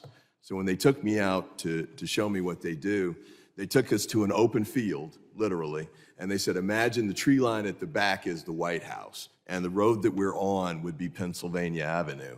And then they did the demo, with people coming in and, the dog went out and intercepted them and all of that. But it was like playing pickup football, and, as a kid, the pine tree is the touchdown line. That's what they're doing, actually, to prepare for attacks on the White House. So one of the things I'd like to ask at some point, not today, obviously, but I hope that's the kind of thing that we can take a look at and try and figure out ways to help them get some kind of environment where they can do some training. The best they can do right now is Tyler Perry built a mock White House for a movie or something back. So they fly him down there and use this mock White House, which obviously isn't the same thing as the real thing, and certainly wouldn't be the kind of place that you'd want to do training to protect the President of the United States and the family. But that's what they've got right now. So I would love to have a chance for us to take a look at that as a committee and see if there's a way to step up on that front. And then finally, let me end with this, National Police Week. And I thank the chairman again for holding a hearing on the topic. I thank all of you for the service that you provide, the risks that you've taken, the sacrifices that you and your families have made, and for police officers around the country and their families as well. I was a local prosecutor. I first got elected in 2002. Before I took office, 2 police officers were gunned down trying to serve a warrant for a mental health issue. And they was in the guy's parents' house. They didn't know that he had a firearm. There's a guns issue, there's a mental health issue. I think all those are the kinds of things we need to talk about more as we move through these. But thank you to you and law enforcement officers around the country for the sacrifices you make and the work that you do to protect the country and our communities. And with that, I yield back. Gentleman yields. Sounds like a rock drill, doesn't it, Mr. Crane? Yeah. I now recognize Mr. Gonzalez, a gentleman from Texas, for his 5 minutes of questioning. Thank you, gentlemen, and thank you, gentlemen, for your service to our country, and thank you for the men. Please reshare to the men and women that serve alongside you that this committee is committed to making sure that you have all the tools you need to be successful in keeping Americans safe.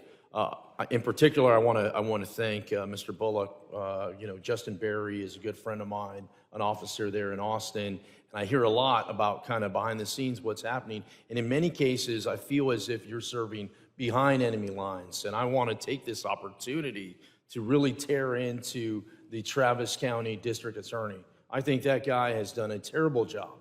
I think that individual has made that community unsafe. And those type of situations need to go away. We need to get back to everybody is on the same team, paddling in the same direction for the safety of all citizens, not this ideology or the other. And my question is to you, sir. In recent years, rogue prosecutors have brought radical ideas on how to approach our criminal justice system. We are seeing prosecutors refusing to prosecute offenders and allowing low bond amounts for violent criminals. We've seen criminals posted bond that end up committing more violent crimes, in some cases shooting police officers and endangering the community. This is a dangerous trend and tells communities that there are no real penalties for breaking the law. My question to you, Mr. Bullock, is what are some of the tools that states or Congress might be able to use to reel in some of these criminal-friendly prosecutors? Well, thank you, sir. It undoubtedly is an issue that we deal with. It's the enforcement aspect is the biggest part, where laws are passed, laws are in place, but yet we have individuals that decide on their own not to enforce those laws. I think that some opportunities are what Congress is already looking at, and in particular when officers are targeted, that becomes a federal crime, because then we tend to have decent working relationships with U.S. attorneys that do prosecute those crimes, along with a lot of the other drug crimes that we have. For example, we just recently in Austin had almost 80 overdoses on fentanyl that resulted in 9 people dying. And then we had, between EMS and APD, I believe it was over 300 doses of Narcan that were administered within a single weekend. Yet we have a prosecutor who drops unilaterally any possession of a controlled substance under a gram, and that can be a lethal dose of fentanyl. So any efforts that would strengthen prosecution, that make sure that crimes are actually enforced and prosecution is followed through, would be extremely beneficial. Thank you. This is certainly getting a whole lot more attention here on Congress, because I feel as if you are doing your part of the job. You're putting the uniform on, you're going to work, you're once again trying to protect your community. And then when you pass that ball off to the prosecuting standpoint, in some cases you have people that are throwing the ball the other way, and it's not getting down the field. I recently introduced the COPS Act, and one of the things that I thought was interesting on it, and I'd love to get your take, is the COPS Act includes any attack against a police officer to include explosive materials such as fireworks and other dangerous weapons. We always talk about guns. We always talk about a police officer getting shot in the line of duty. What I'm starting to see is this morph into something else. These criminals, these rioters, they're using fireworks, they're using, bottles of water that have been frozen. So once again, are you seeing an increase in other than kind of firearms, this is Mr. Bullock, other than firearms, are your officers under attack with these other areas? Yes, other things that you mentioned, such as fireworks, are being used. High-powered lasers are an issue as well. We've even recently discovered of a dry chemical that can be thrown on officers that burns, and it causes, it can be potentially lethal depending upon how it's treated. And so these are all things that we're having to prepare for now, that it is not just firearms that are a threat to law enforcement. I see this growing, and we have to get ahead of this. It can't just be firearms when a police officer gets firearm. My last question is for you, Sheriff. I lean on sheriffs heavily. I have nearly half of the overall southern border. And one of the questions I want to ask, is a little bit more blocking and tackling, is license plate readers. In many cases, what I hear from my sheriffs is license plate readers are a game changer. You're able to find more information and get an aspect of it. So just in general, what is your thoughts on interacting license plates readers and the data along that into your county?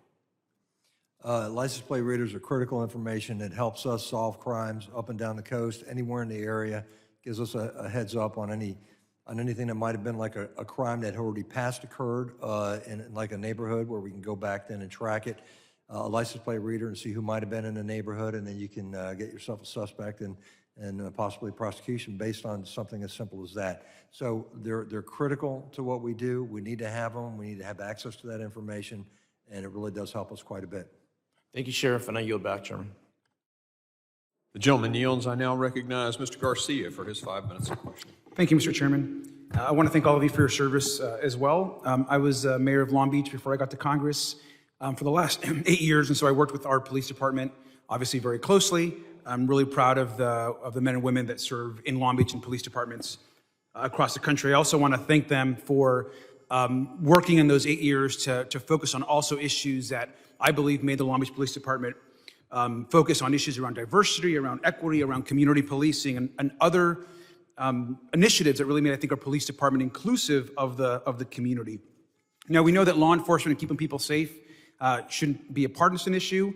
I hope people understand that when we talk about supporting the police, we need to follow through on that support in Congress through real actions, not just partisan messaging bills. And police officers actually need the tools to do their jobs. They need training, they need technology. And of course, we need to make sure that we can hire and recruit talented people into our police departments. That also includes and means federal funding. Now, Mr. Bryant, would it support state and local law enforcement to actually defund federal support programs for community policing? Absolutely not. Many of our agency work together within a type of ecosystem that we are relying upon one another. And so any defunding of our federal agencies will have a significant impact on our local enforcement agencies as well, as we typically have TFOs and part of those. Thank you, sir. I'm assuming you're familiar with the COPS federal funding program as well, which, as we all know, if you ask any police department across the country, particularly those in urban large cities, they're critical for our police departments. 80% of the majority have signed on to a budget which actually eliminates and reduces funding for our COPS federal program for police departments. I think it's really important that we keep that funding and that we support law enforcement across the country in places like Long Beach and across America. Now, Mr. Bryant, I also wanted to show you this graph because I think it's really important. As mayor, we would track data. This is data that comes from police departments from across the country. As you can see here, there was a surge of homicides by 30% to the highest level of the 90s here in 2020. And overall, we know that violent crime and homicides has been decreasing over the last few decades, even though some like to scare folks and act like somehow we are in this massive crime wave that we've never seen. We know that's just actually not true. But in 2020, when we did see a small increase, who was president in 2020? In 2020, it was President Trump. That's right. And so if you look at the graph of the overall crime that was decreasing, and we see the one spike that we had, it was actually during Donald Trump's presidency. And since then, crime is actually beginning to decrease. In fact, we're now reaching, again, lower levels because President Biden and other presidents and other mayors and other governors have also invested in community policing, in community safety, in park programs, and ensuring that we not just focus on the policing side, but that we're also investing in communities. And so I just want to be very, very clear about where actual homicides in the U.S. have actually gone. They're going down. And in fact, the only real increase we had was when Donald Trump was president. Just to note, when he talks about what's happening across this country as it relates to crime, he's actually wrong. And so I wanted to make that note. And I wanted to say one final thing. As you probably know, we want to go back to January 6th. We talk about policing and supporting police officers. I think it's very important to support our Capitol Police that were here and protected the Capitol on January the 6th. I toured the DC jail with, in fact, one other member of this committee in the majority. And when we did that, unfortunately, those prisoners, those insurrectionists, were treated like heroes. They were hugged. They were given handshakes by members of the majority, and particularly one member of this committee. Let's remember the facts.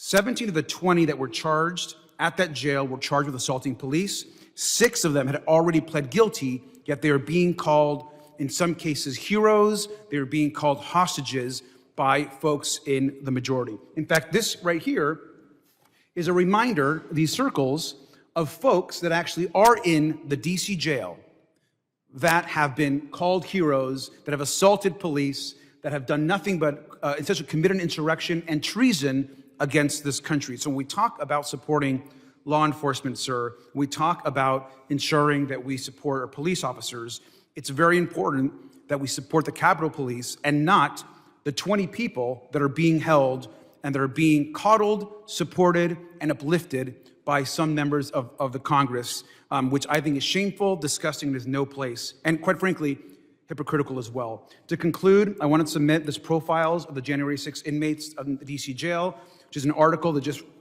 outlines and lists exactly who these quote-unquote hostages, as called by some in the majority, actually are. Mr. Chairman? Gentleman yields. I now recognize the gentleman from Mississippi, Mr. Ezel, former sheriff, for 5 minutes of. Thank you, Mr. Chairman. It's an honor to be here this week, especially serving in the House on National Police Week, acknowledging the hard work of local law enforcement and federal partners that we work with. Yesterday, I was proud the House unanimously passed my resolution, which expresses congressional support for local law enforcement and condemns the call to defund the police. This is particularly important and I believe relates to the conversation today as the Biden administration refuses to enforce laws at our border that would make law enforcement officer jobs easier. Sheriff Chapman, it's great to see another sheriff in the room today and glad to see all of you here with us. I know you glad to be here. Your testimony about DHS silence when you were seeking answers about the resettling of 1,000 refugees in your community is disturbing. As a former sheriff, I know how important information sharing is, and I would expect DHS to fully cooperate with local law enforcement. Clearly, that's not happening. I'm sure you brought your concerns regarding intel sharing to DHS, and tell us what the response was. The first response was, okay, we understand your concerns. We'll get back to you. We'll work this out. About 2 weeks later, still nothing had been done, and it was clear that the only way that we were going to solve this issue with the people coming in and getting the community notified, there was no transparency in this with regards to anything that was occurring with that, would be for us to do it ourselves. So I called a stakeholders meeting myself. I thought I'd have about 12 people that would show up. I ended up having probably close to 70 that showed up.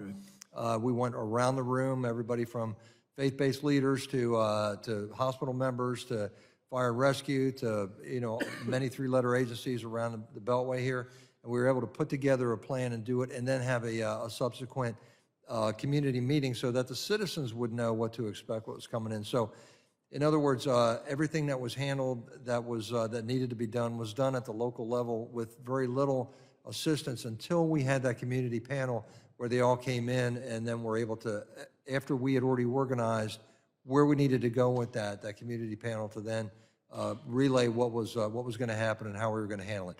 Fortunately, because we did that at the local level, we didn't have any issues of concern. Very good. Has anything improved since you had that community meeting with DHS? The process went well. Yeah. We have very little contact with DHS, have a lot of contact with our other federal partners, but we do not have very much contact with members of DHS. As long as I'm here, I will continue to work with the committee to find ways to instruct DHS to cooperate with local law enforcement officers. We all know the importance of information sharing. You also testified that even though Loudoun County is not a border county, you face many of the same issues as these border counties do. Can you elaborate and tell us how this open border policy is affecting your county, and even if you have some knowledge about some other counties around your area? I would say the most critical part of that is the fentanyl that's coming in. And I just saw recent stats. I think there was 115 million pills that were seized in 2023. There was up 71 million from the year before. Fentanyl deaths are impacting everybody throughout the country. We've seen, when I testified before a subcommittee a few weeks ago, I talked about the 9 fentanyl overdoses that we had from one particular high school, members of one particular high school in one area within about a 3-week period. So we are seeing issues of concern, and we're seeing the fentanyl use by younger people. It's really concerning me that it's now going down to the teenage level, where before that we saw it between 25 and 35 years old. Now, then it was 20 to 25, now it's 15 to 20, 25, whatever. And it really does concern me that the age is dropping, and I would say that's the biggest impact that we're seeing from the open border policies and the constant influx of drugs that are permeating throughout the United States. Can you walk us through some of the challenges that's going on with local law enforcement as a part of this border mess that we have? And has this hurt your department's ability to recruit? I think we've actually done pretty good recruiting because we answer directly to the citizens that we serve. I think there's a lot of people that like that, being I'm an elected official rather than an appointed official. So we're in a position where we answer directly to them and aren't taking our direction from necessarily people that have other agendas that might want to try to impose that on us as law enforcement leaders. So our ability to recruit's actually gone pretty good. We have about a 6% attrition rate, most of which are retirements. Our recruitment is up. We hired, I think, went through 100 people last year, close to that. So we're doing pretty good in the scope of things in comparison to surrounding areas. So I don't really have any personal complaints, but I do know that that's a problem that's impacting many of our law enforcement agencies in the area. Thank you, Mr. Chairman. I yield back. And thank you all again for being here today.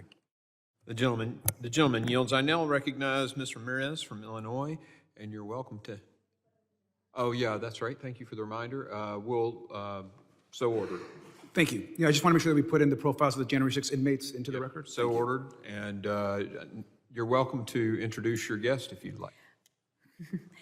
Thank you, Chairman. My mother, who oftentimes many of you have heard of, was here for about an hour, had to leave, but really grateful that she was here. As you know, she brought me here. She was pregnant when she crossed that border, and her daughter today is a member of Congress. So I wanted to make sure that she was in committee. Chairman, I want to thank you and Ranking Member and the witnesses that are here today for being here. And you know, I heard one of my colleagues say, look, the number one job for our officers is to put the bad people away, right? Not just the bad guys, because guys, girls, it could be anyone, and to protect our communities and make our communities safe. I agree with that. And after I've heard so many of your testimonies, it's clear to me that we all agree that we must strategically invest in community safety. I believe community safety is bigger than policing because it requires long-term preventive solutions with professionals that are trained in multiple disciplines, and that working together, officers and other trained professionals were able to address the root cause of violence.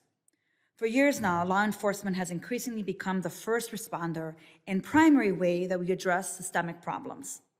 For example, increased global instability resulting in unprecedented numbers of refugees needing urgent resettlement support, as Sheriff Chapman mentioned occurred in London County, to unaddressed issues that undermine school safety, as Deputy Commissioner Mays noted, is a priority in Tennessee.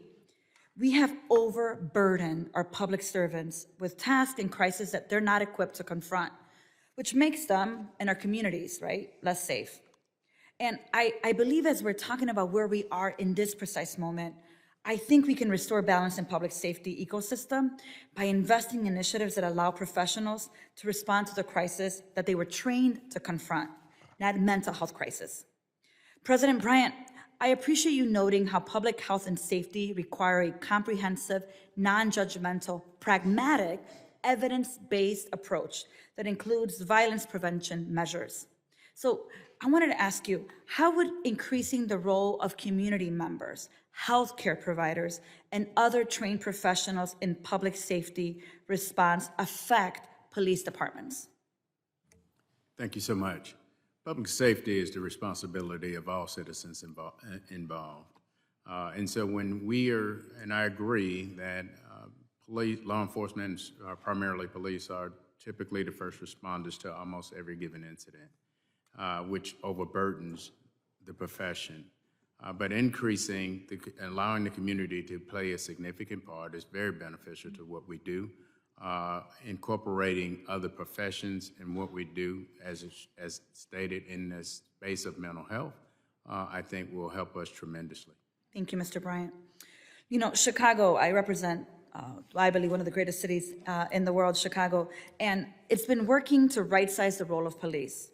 It's been redesignating some of the overwhelmingly amount of public health and service work delegated to the police department back to community partners and trained professionals. The Chicago Police Department reported that in 2019, its officers had to respond to over 40,000 calls with a mental health component of some case. And it's generated, obviously, deep frustration among officers who feel that they're required to respond to social and medical problems for which they're not trained, and that mental health systems should be managing those instead. So to address this, Chicago has started a treatment, not trauma pilot that has counselors responding to 911 mental health calls instead of having to call the police. And one organization using this model has reported that they have not needed police presence for over 94% of those calls. That means that those officers that would have had to respond to those calls can actually address the issues of crime, of violence.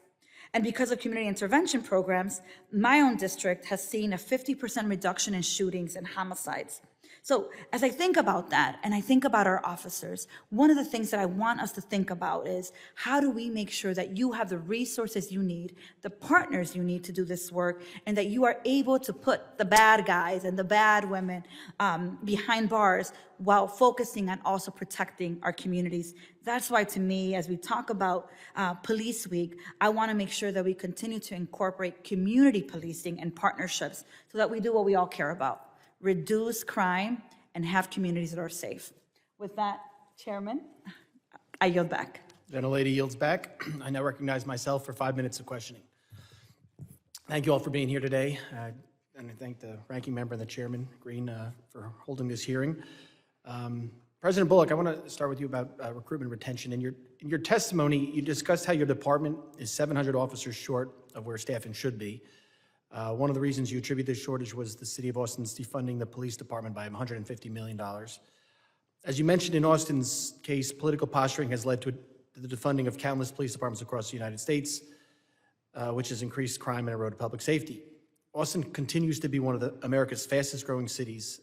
As this growth continues, what do you foresee will be some of the impacts of rising crime on economic development and quality of life for city residents in Austin? I think we're already seeing it, quite honestly. I've had a number of discussions with business owners that are involved in recruiting new businesses to come to Austin, to come to Texas, and public safety is one of their biggest issues. And people have opted not to come to Austin because of the issues that we have seen, in particular with crime and as it relates to a lot of homeless issues and various other things, but in particular enforcement and public safety is the number one factor that businesses take into account. And we're now starting to see people choose not to come to Austin because of the environment that's been created. And these are not just small businesses, these are pretty sizable companies as well, right? Correct, yeah, they're businesses of all size. They are still like new startups, but also significant companies as well. What has the impacts of the defunding department had on officer morale and recruitment and retention? I mean, from the recruiting and retention part, I think it's pretty quantifiable because we have seen every year since this started, in particular back in 2018, we have lost more officers than we've been able to recruit. So it has a very definitive impact on those numbers. As far as morale goes, it takes a very heavy toll on officers to try to maintain the same level of service that our community expects and deserves, while at the same time doing it with ever diminishing resources. So that's a lot for officers to try to carry as they're trying to go out and keep the city safe. Sure, absolutely. And just to double down on that, I mean, with you saying you're losing officers, but also in your testimony, you talked about how Texas state troopers have been reassigned from Austin to the southern border, which also hurts.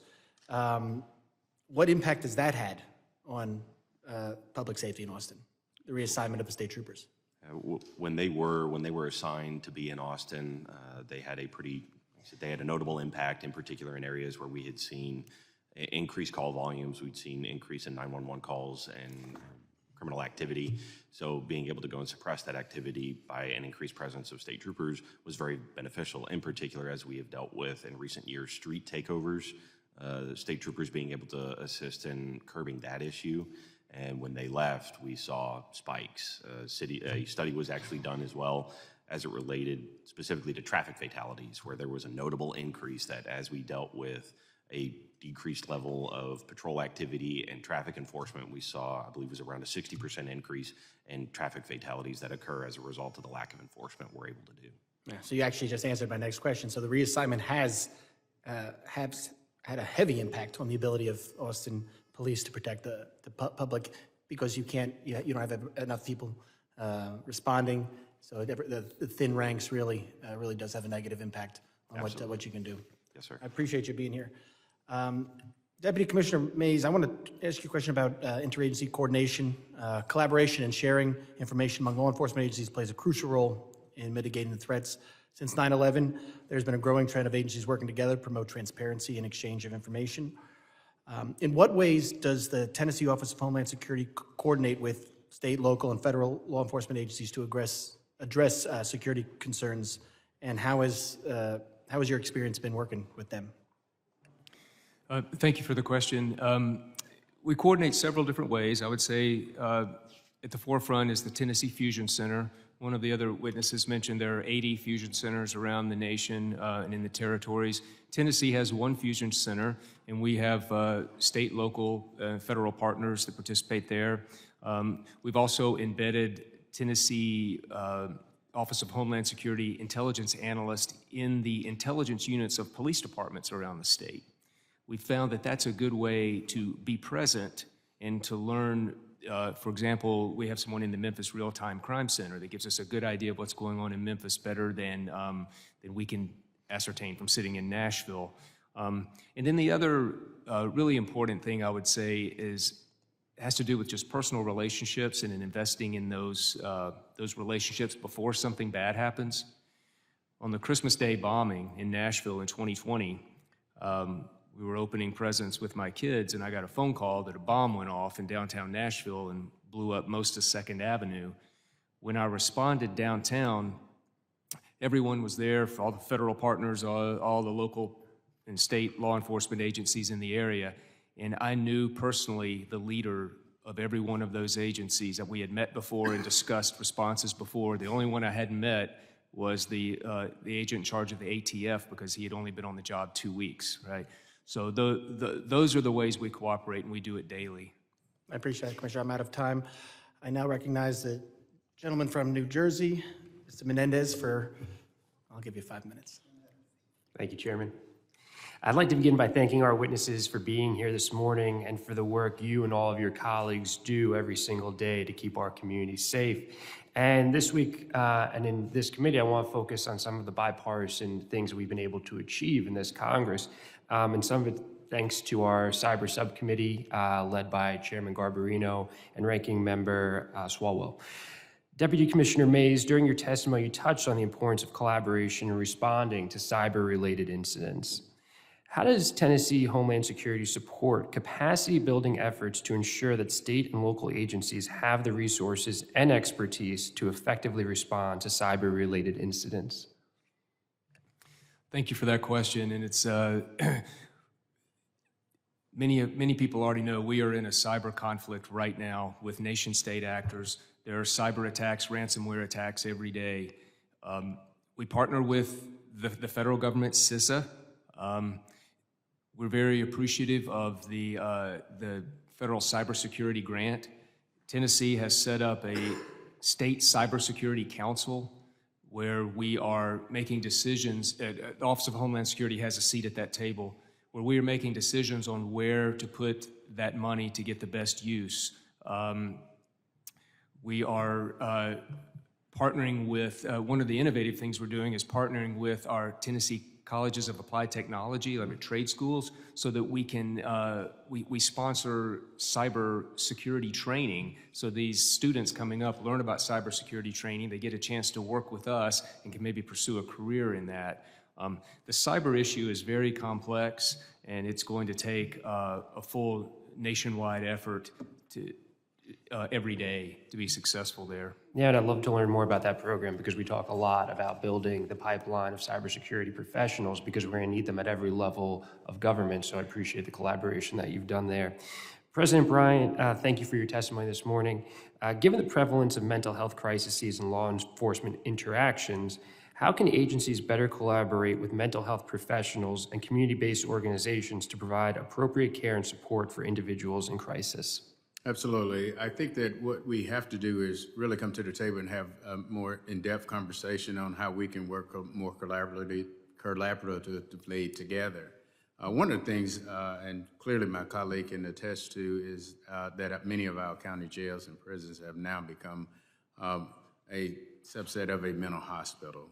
And so we have to address that because that too has an impact on how we are responding to crime throughout our community.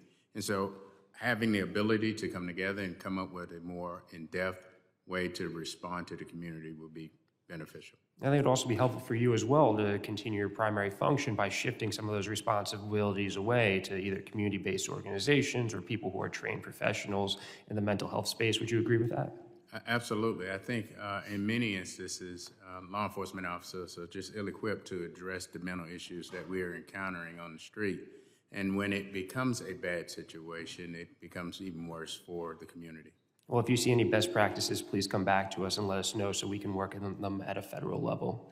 I also want to touch on a different issue, but coming back to you, President Bryant, you have a great deal of experience working with DHS to get federal resources for securing major public events like the 2018 College Football Playoff and the 2019 Super Bowl. In fact, you led the command for both events, I believe. Is that correct? That is correct. Thank you. I want to talk a little bit about your experience with the 2018 College Football Playoff, which received the second highest Special Event Assessment Rating, or SEER, from DHS. It was a SEER 2 event, as you know.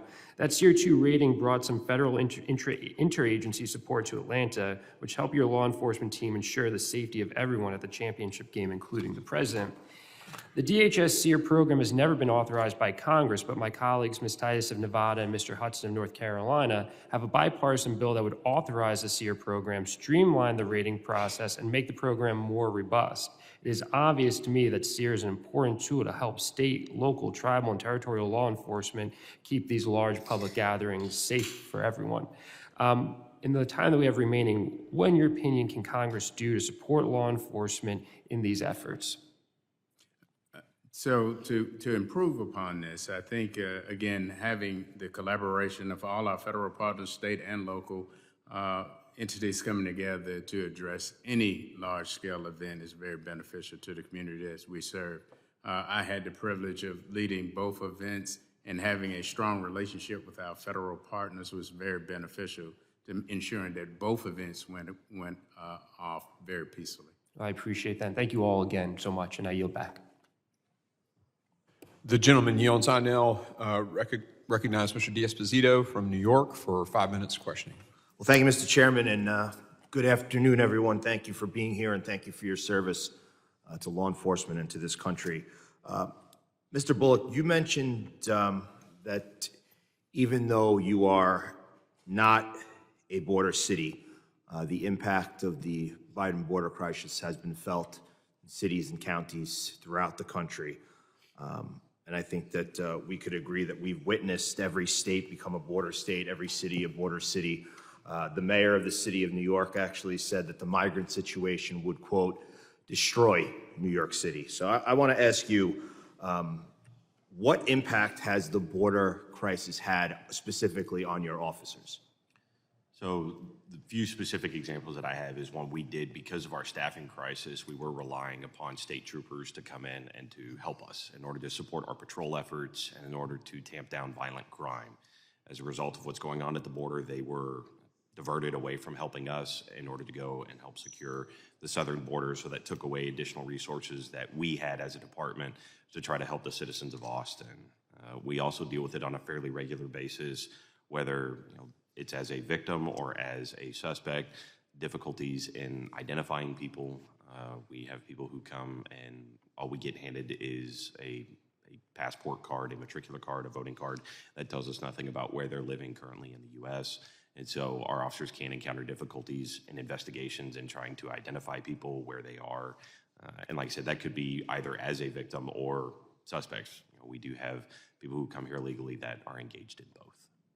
Okay, and obviously one of the biggest issues that we as law enforcement have, I think, throughout this country is recruitment and retention. So we clearly understand that the anti-police rhetoric and the inability for many elected officials and government agencies across this country to support law enforcement and give them the resources that they need has created issues. But what specifically have you seen with your officers with regards to the migrant situation and its effect on morale and obviously something important? I know there's legislation on the floor this week regard to mental health, but what have you seen happen to the morale of your men and women with regards to the issues that your department's facing?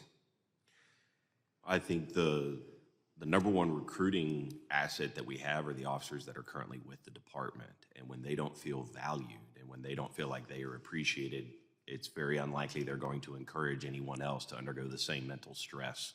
And so that perpetuates the issue of us having difficulty keeping people in the profession as well as recruiting people to come into the law enforcement profession. So I think holistically, that's probably one of the most significant impacts that it has is the increased stress levels and the toll that it takes on officers and their families is it dissuades anyone else from coming in. So that makes it very difficult for us to get out of this situation. Yeah, I would agree. You know, I spent a career in the NYPD, and I think that we're seeing now,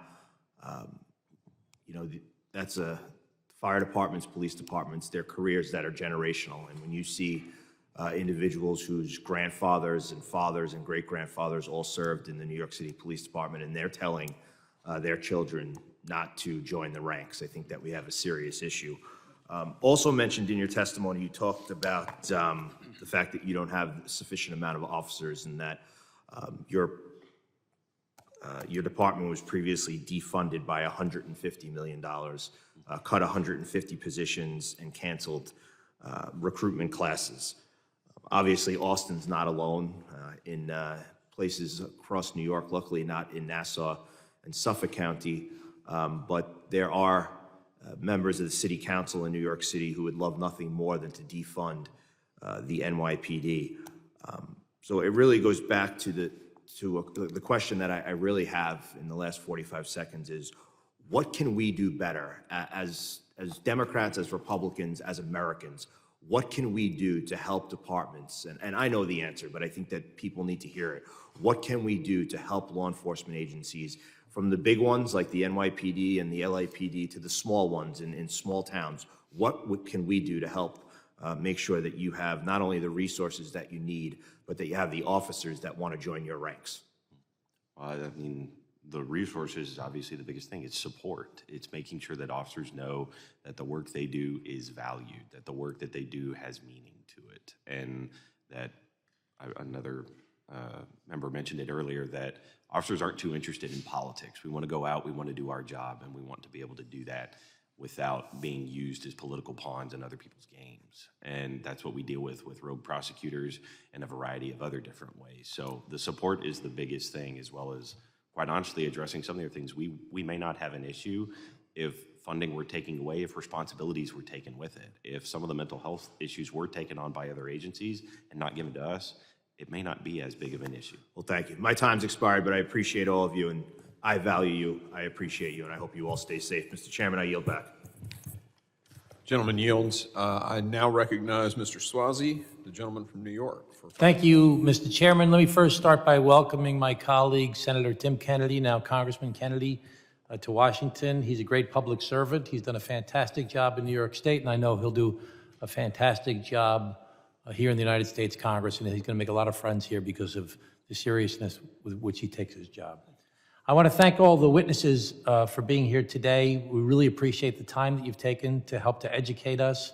I know you listened to a lot of this stuff back and forth, and you wonder what makes sense, because people are just trying to score political points on both sides of this. And we've got to start working together more to try and solve the problems we face in our country. And we've really got to all support law enforcement. I was the mayor of a small city, my hometown of Glen Cove, and I was the county executive of Nassau County, where I oversaw the the 11th largest police force in the United States of America, where we reduced the crime rate to the lowest of any community in the nation, over 500,000 people.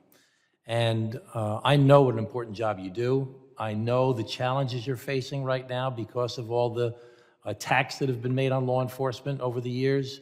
It's not fair, it's not right. There are people trying to do their jobs. One of the dumbest statements that's ever been created anywhere in our country that is misused so often is this defund the police idea. It's an awful, terrible idea. If anything, I think that most people in the United States Congress agree upon is we need to figure out how to get more money to law enforcement. And I think that there are extremists on both sides. Some people that want to defund the police, other people want to defund the FBI, people want to cut the cops program. We need to get more money for law enforcement, and I think most people on both sides of the aisle believe in that. Do we need to fund the police? Yes. Is mental health a problem? Mr. Bryant, I think, was just saying, I've read statistics over the year, 75% of the people in jail have a drug, alcohol, or mental health problem. 75% of the people in jail have a drug, alcohol, or mental health problem. And those are problems we need to address earlier in life before everything blows up into a crisis. We need to go after bad actors. Are there bad actors in the police department? Yeah, there are. But the large, overwhelming majority of law enforcement officials are good people trying to do the right thing to make the world a better place to live in, and our society would not exist without the good work of law enforcement. So in thanking you, I'm thanking everybody you represent in law enforcement. So what can we do at the federal government? One size is not going to fit all. You got these little small communities, you got these big communities, you got border communities, non-border communities. You've got places with heavy drugs where they want to carry, like Mr. Jimenez was saying earlier, AR-15s and body armor, and you've got little small towns as well. One of the great things that happened when I was the mayor of Glen Cove was the COPS program that the President Clinton did. They wanted to put 100,000 more cops on the streets, and we could get a grant to bring more cops into our local little police department. It was a fantastic program.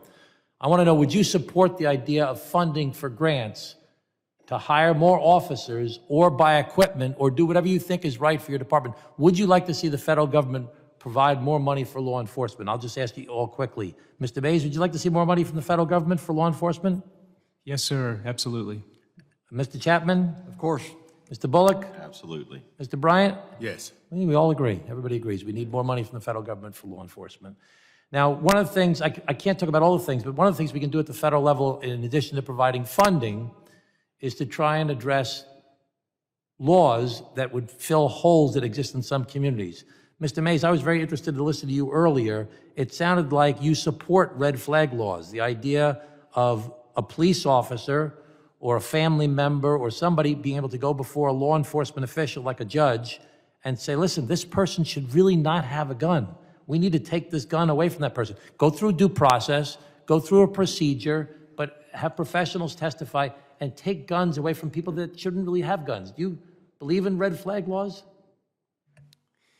I don't use the term red flag laws because it's loaded language that gets people all upset, but extreme risk protection orders, the ability to take a weapon with due process available with due process, someone who is mentally ill or unstable or we believe has capability and intent. The governor of Tennessee proposed something like that. It didn't go, but so I would answer yes, but with the different words. Yeah, and the words you use are say it again? Extreme risk protection orders. So I know you have extreme risk protection orders type of laws in Virginia already, Mr. Chapman, so I'm not going to ask you, but I want to ask Mr. Bullock. You don't have those in Texas. Do you think we should have that as a nationwide basis? I believe there's value in providing additional layers of protection. In Texas, one of the situations that was mentioned, if we do place someone on an emergency commitment due to mental health, we have the ability to seize the firearm, but it's temporary. It only lasts for maybe a week, depending upon a variety of different circumstances, but the ability to make sure that individuals we know are at risk don't have access to weapons, I think is valuable. It'd be great if we had extreme risk protection laws nationwide, I believe. I just wanted to try and get some support from the different witnesses here today. Thank you so much. Appreciate your time. I yield back, Mr. Chairman. Gentleman yields. I now recognize Mr. Higgins, the chairman of the Order Subcommittee, for 5 minutes. Thank you, Mr. Chairman. I thank our panelists for being here today. I'm honored and humbled to be a brother of the Thin Blue Line. Long ago, As a younger man, I served in the United States Army as a military police officer, and then later in life as a civilian police officer in my home state of Louisiana for many years. I maintained my post-certification through the Louisiana State Attorney General's office. So I'm a cop as I sit in front of you today. This is a week in Washington, D.C., this bizarre realm of Washington, D.C., where there's a great cacophony of support across the political spectrums for law enforcement. That you'll hear, political testimony and agenda-driven questions like how to trick panelists into supporting red flag laws, where in a limited time available, you just don't have the time or the venue here to go into it as to why we oppose such things. And the actual existence of, Mr. Swazi has left the room, but in the state of Louisiana, we have the authority, law enforcement takes guns out of houses all the time under protective order, under investigation of an ongoing criminal allegation. And that property receipt is turned over to the spouse or whatever. Sometimes at the request of the spouse, you remove firearms from a residence. These laws and protections already exist. The problem is when you force them from the federal government into the sovereign states and municipalities. This is where you have major issues and infringement of Second Amendment rights. So, moving on, Mr. Bullock, you're from Austin, Texas, correct, sir? Yes, sir. And I would like for you to speak, if you don't mind, regarding the impact of the border crisis. You're a couple hundred miles from the border there, and we know, of course, that the invasion at the southern border, the disintegration of our sovereignty at the southern border has affected the entire country. But would you speak to the impact in your community that the border crisis has had in your city, your police department? It's had an impact not just from a resource aspect of our population continues to grow through a variety of different circumstances, but we've relied upon the state to help us, and the state's resources have had to be diverted to the southern border. We also have issues when it comes to identifying individuals, when it comes to following up, when people report crimes or when people commit crimes. What about response to complaints, 911 calls, response times? They continue to go up. We've struggled with that for several years now. So your citizenry that's accustomed to having access to police assistance for things like domestic disturbances, break-ins, burglaries, etc., suspicious people on their property, things of that nature, are they having to wait because your officers and your deputies in your community are doing other stuff? Either wait or not get a response at all. There are numerous instances where we quit responding. Unfortunately, this is happening across the country. Sheriff Chapman, would you, in my remaining 30 seconds, sir, would you touch on the impact of the cartel pipelines, human trafficking, and drug trafficking into your community? I would say that, as I mentioned before, the biggest problem that we've seen there is the fentanyl problem, which is impacting us, starting to impact our community at younger ages, and I think that's the biggest aspect that's represented by the open borders there, with an increase in that. So we are starting to see that. I think our crime rate's starting to tick up a little bit, but we're still doing pretty good in our particular area. But it does concern me, the open borders and the impact it's having across the country. Certainly is more significant, but in our community, we're still doing pretty well. Thank you, Sheriff. Mr. Chairman, my time has expired. Gentleman yields. I now recognize Mr. Kennedy, the gentleman from New York, for 5 minutes questioning. Thank you very much. First of all, Chairman Green and Ranking Member Thompson, thank you for holding this hearing today. Also, I'd like to recognize the service of Congressman Donald Payne Jr., who passed away far too soon just a few weeks ago. Served on this committee so nobly and leaves behind an incredible legacy. For over a decade, he honorably served and fought for his constituents in Newark, New Jersey. Yesterday, May 14th, was the second anniversary of the Tops Supermarket shooting in Buffalo, New York, my hometown. An attack that struck the heart of our city and really of our nation. Racist, white supremacist gunman came to Buffalo, armed with an AR-15 style rifle covered in disgusting racist messages, and attacked citizens that were simply going to the supermarket on a beautiful Saturday afternoon, taking 10 beautiful souls while it was streamed online in over a matter of minutes. One of the victims was Lieutenant Aaron Salter Jr., a retired Buffalo police officer working at Tops as an armed security guard.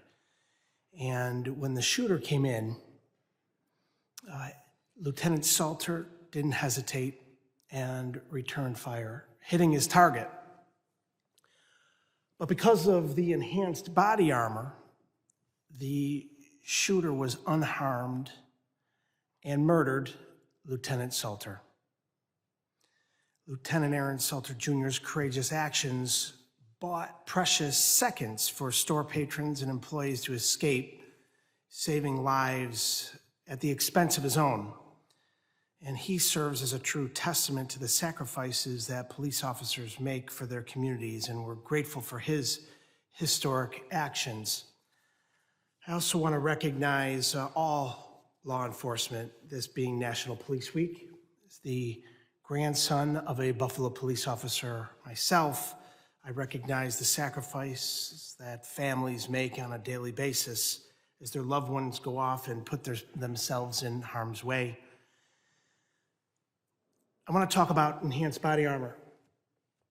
And I have questions for our panelists, and I thank the panelists for your testimony today and your lifelong commitment to protecting our streets across this country.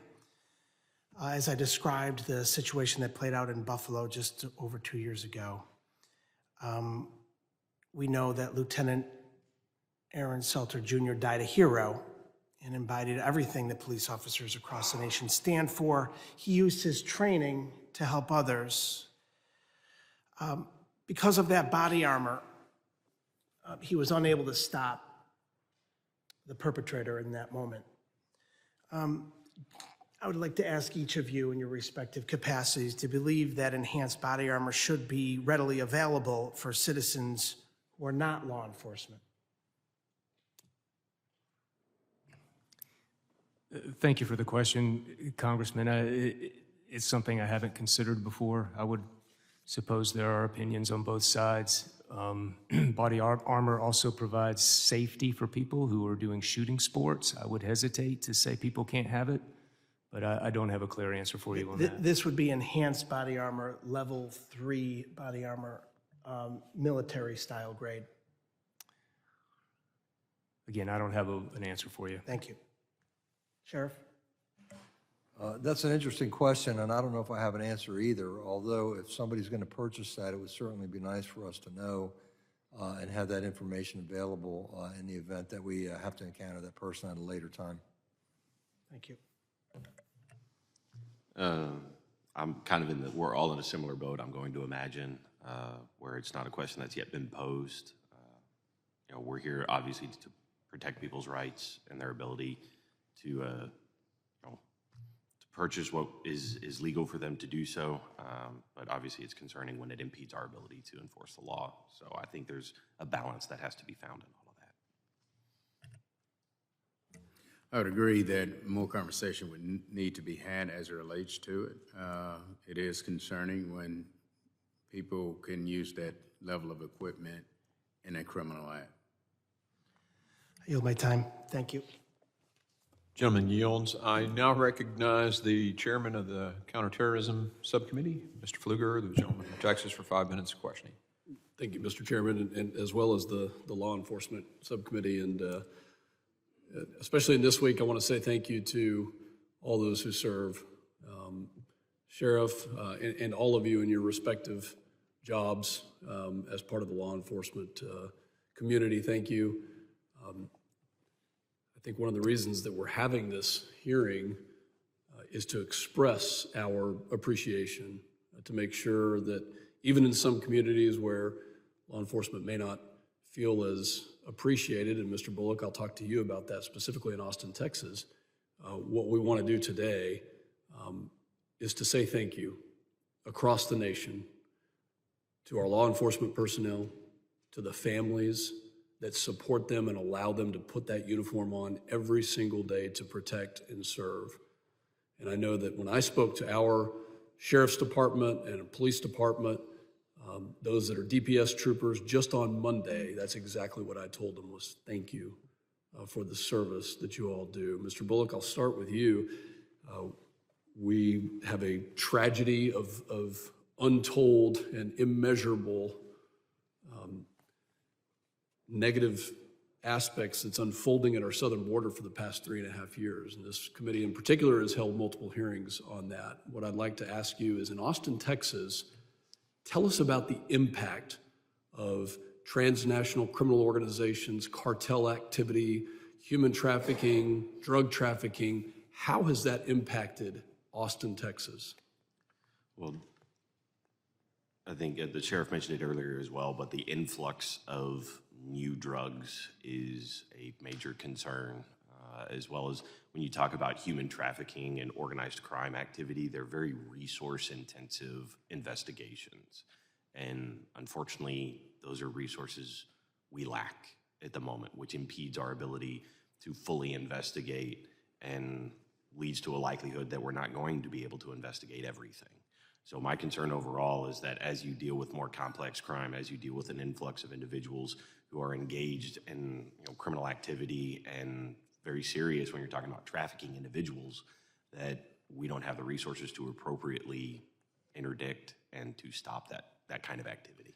And there was a lack of political will as well inside Travis County, specifically inside Austin. Has that been reversed? Do you feel supported by local leaders as far as the prosecution goes of these crimes that you're referencing? No, we have yet to see that reversed. That's really unfortunate. A lot of those officers have come to San Angelo and Midland and Odessa, where I live, because they do feel supported there.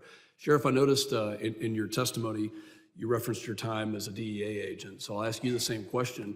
When it comes to fentanyl and other illicit drugs that are coming across the southern border, how has that impacted you, the job that you're in right now, the community that you serve, and then maybe give us an idea of what this looks like over the past couple of years, 20 years in your time in service, and how bad is it right now? Well, as I mentioned before, I served all over the country, but I served in Miami back in the 1980s, and I thought I'd seen the worst of the drug problem back then as a special agent. It's far worse now because, we had for the last 3 years now, I believe over 100,000 people that have died from overdoses. So the tragedy associated with it in a different way, it's not organizations competing for product share. It's just people dying because they're being fed this fentanyl. I can tell you that in Loudoun County, we're very proactive. We've had several fentanyl forums. We're out there all the time. We're working with the schools. We're doing everything that we can. And I mentioned earlier that we're seeing a decrease in the ages of people that are using fentanyl or overdoses are starting to go down to the teenage level, which we hadn't seen a couple years ago. Started with heroin, then it's fentanyl, and now it's almost all pure fentanyl now. So it does really concern me here, and then I look at the problem nationally, and I always, when I give my presentations, I say if you were to fill up the Washington Commander Stadium, every single one of those seats probably still wouldn't have the amount of people that died from overdoses last year. So it is critical that we address this issue. We've got to be proactive on it with the education. Narcan and all these other things that we do that we're very active on, but also to hold these people accountable and stop whatever we can at the border, because that's Do you really think where it's there's all- accountability at the border right now? I think it's a porous border, so no, I don't think we're having the accountability we need down there. To our other two witnesses, I'm sorry we didn't have time to come to you again. Thank you for being here. And I'll reiterate, thank you to all that serve, all those who serve and their families for sacrificing so much for the safety of our communities. And it is my sincere hope that we will actually get back to accountability. With that, Mr. Chairman, I yield. Gentleman yields. I now recognize the gentlelady from Georgia, Mrs. Green, for 5 minutes of questioning. Thank you, Mr. Chairman. And I'd like to thank you all for coming to our committee today, and thank you for the job that you do. Today, I'd like to begin by honoring a police officer in my district who died in the line of duty after being exposed to fentanyl during an arrest. Corporal Christopher Jackson Dye spent his life in service to our nation and to the community of Northwest Georgia. He committed 12 years of service to the Army, followed by many years of law enforcement in Walker County. In November 2020, Corporal Dye was conducting an arrest when he was exposed to fentanyl. The arrest tragically resulted in his passing away from a heart attack associated with the fentanyl exposure. This week, we honor him along with many other brave men and women who have died in the line of duty serving our communities. Their commitment to their jobs should always be remembered. Fentanyl is the #1 killer of Americans between the ages of 18 and 45. It kills approximately 300 Americans a day, every day. In counties throughout the 14th District from 2019 to 2022, fentanyl deaths increased by over 350%. This is something I know that you gentlemen deal with far too often. According to the Georgia Narcotics Association, approximately 7 out of 10 pills on the street are laced with fentanyl coming across the southern border. I'd like to ask each of you, is this something that you're having to deal with as well? Thank you. Yes, short answer is yes. The drug problem that you're speaking of is prevalent in Tennessee, along with a human trafficking element that is a part of that also. Yeah, absolutely. The porous border is basically the cause for all this fentanyl going through the United States. Austin is something we deal with on a daily basis all throughout the day. Fentanyl is a issue that law enforcement is dealing with throughout the country. Yeah, thank you for that. Also, you know, for many years in the past, we used to hear young men and women say that they wanted to be a police officer when they grew up. But unfortunately, we're not hearing that as much anymore. Law enforcement agencies across the country experienced a wave of retirements and departures and are struggling to recruit the next generation of police officers in the years following the BLM and Antifa riots, where we saw police attacked night after night continuously all summer. Over 93 police cars were burned, and over $2 billion in damages were wrought in communities all over America. The rate of retirements in some departments rose 45% with the previous year, according to research on nearly 200 law enforcement agencies. At the same time, hiring slowed by 5%. The wave had come as local lawmakers and federal lawmakers pledged to enact reforms on police, such as ending the policies that give officers immunity for their actions while on duty. Studies show there has been a 44% increase in retirements and an 18% increase in resignations in police departments. In Atlanta, the department has been down 400 to 500 officers over the past 3 years. One officer who left Atlanta said, basically, we're one bullet away from death and one mistake away from indictment. So why roll the dice with my future when I can go do something else? These are the saddest statements that I think we can hear coming from police officers feeling that they're forced into retirement because no one is supporting them on the job. In their exit interviews, many of them cited the defund movement and lack of support from local elected officials as their reason for leaving their departments and leaving law enforcement completely.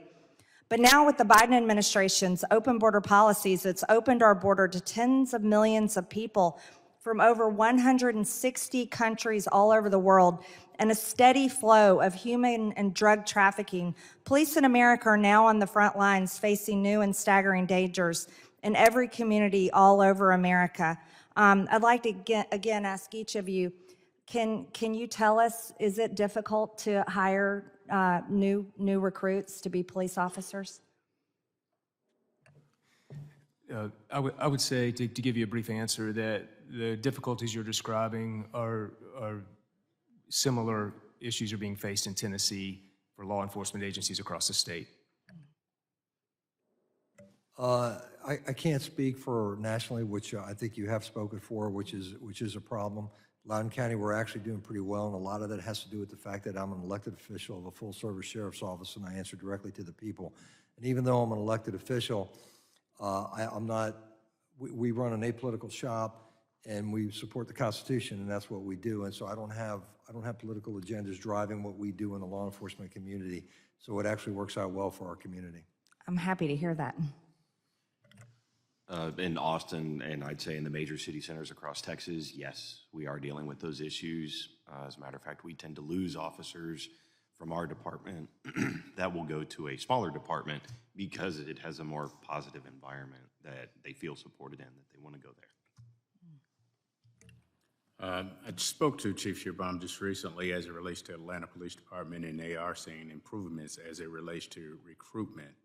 Having discussion with other police chiefs throughout the country, what we are seeing is those numbers begin to stabilize, and a unique effort to recruit and challenge differently in their spaces of recruitment. So we're all hopeful.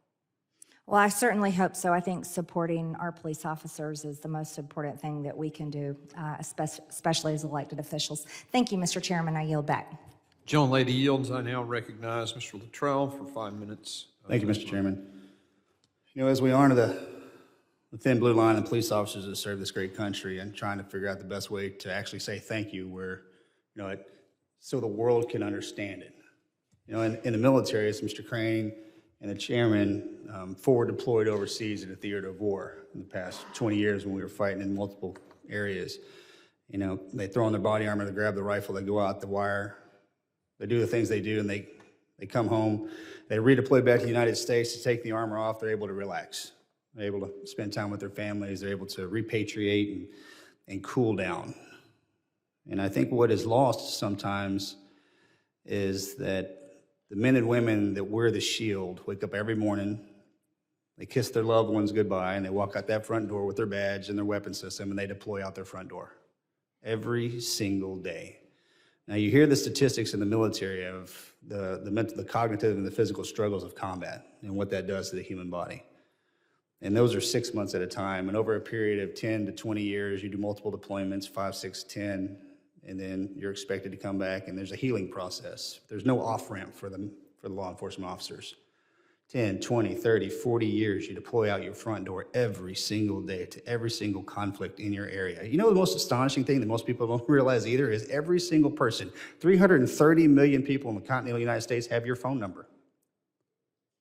My 7-year-old son has your phone number. And if something goes wrong, he's going to call you, and you will respond. And I think what has happened is the narrative has changed that in a way that law enforcement has in some way become the bad guys and girls. And it breaks my heart to say that. And I don't believe that, but it's just something that it kind of resonates in the media and the social media and the platforms that you see and the defunded police. And how did this happen? Everybody has a bad actor. Everybody has a bad day. People do stupid things. And do you blame the entire establishment for a bad day at the office? You know, that's you see that debated in this committee here today and in Congress and in your local law enforcement agencies. But I think we need to take a step back in the American public and understand that the thin blue line is something that's very real. It's those men and women that no matter the circumstances, no matter what you see every day, no matter what you hear, no matter what you feel in your heart. You know how amazing it would be if you could take your eyes out of your head and put it in the American public's eyes? In your ears, in your heart, and say, now you see what I see. Now you hear what I hear. Now you feel what I feel. And I'm coming for you to help you regardless. And you may hate me every second of the way, but I'll be there for you. And it's just tragic in a way that law enforcement should be the most revered asset in our nation, because you're there to save our lives. You're there to do the things that most people don't want to do. You go running in that direction. And that's the best way I can say thank you. I hope it resonates with you. I don't have any questions for you. It'll always get worse before it gets better. And the only thing that I ask is you don't leave. You don't walk away from us. As hard as it gets, and the funding goes up and down, and people do the things that they do. But every time you go home and you see your loved ones and your kids, and you say, man, this is the worst day of my entire life, get up the next morning and go, I'm going to do it again. Because if you don't, I don't even know where to go with that. But God bless each and every one of you, and thank you. I yield back, sir. Gentleman yields. This fun transition, I now recognize myself for 5 minutes. We want to thank all of you again for being here. Sincere gratitude for what you do, what you believe in, the rule of law, the services that are provided to this country, what you represent. We honor your courage. We honor those who have lost their lives doing what I can't imagine.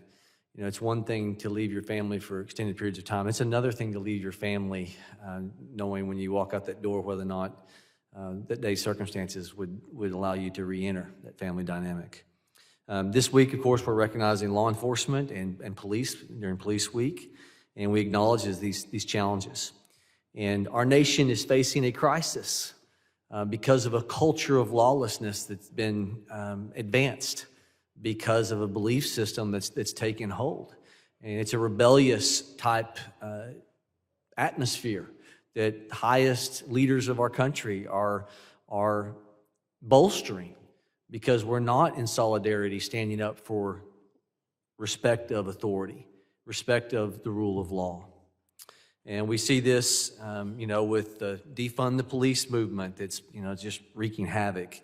It's, as I listened this morning, you all talking about your recruitment, lack of ability to encourage for just the loss of morale, knowing that people from the highest positions of authority have your back. Specifically, what I hear in Oklahoma is our flood of drugs that have come into this country with this, heightened because of what's happening at the southern border in Oklahoma. Sadly, we had an initiative petition that, under the guise of recreational marijuana, brought marijuana in Oklahoma. I'm not proud of this stat. I don't think as a majority.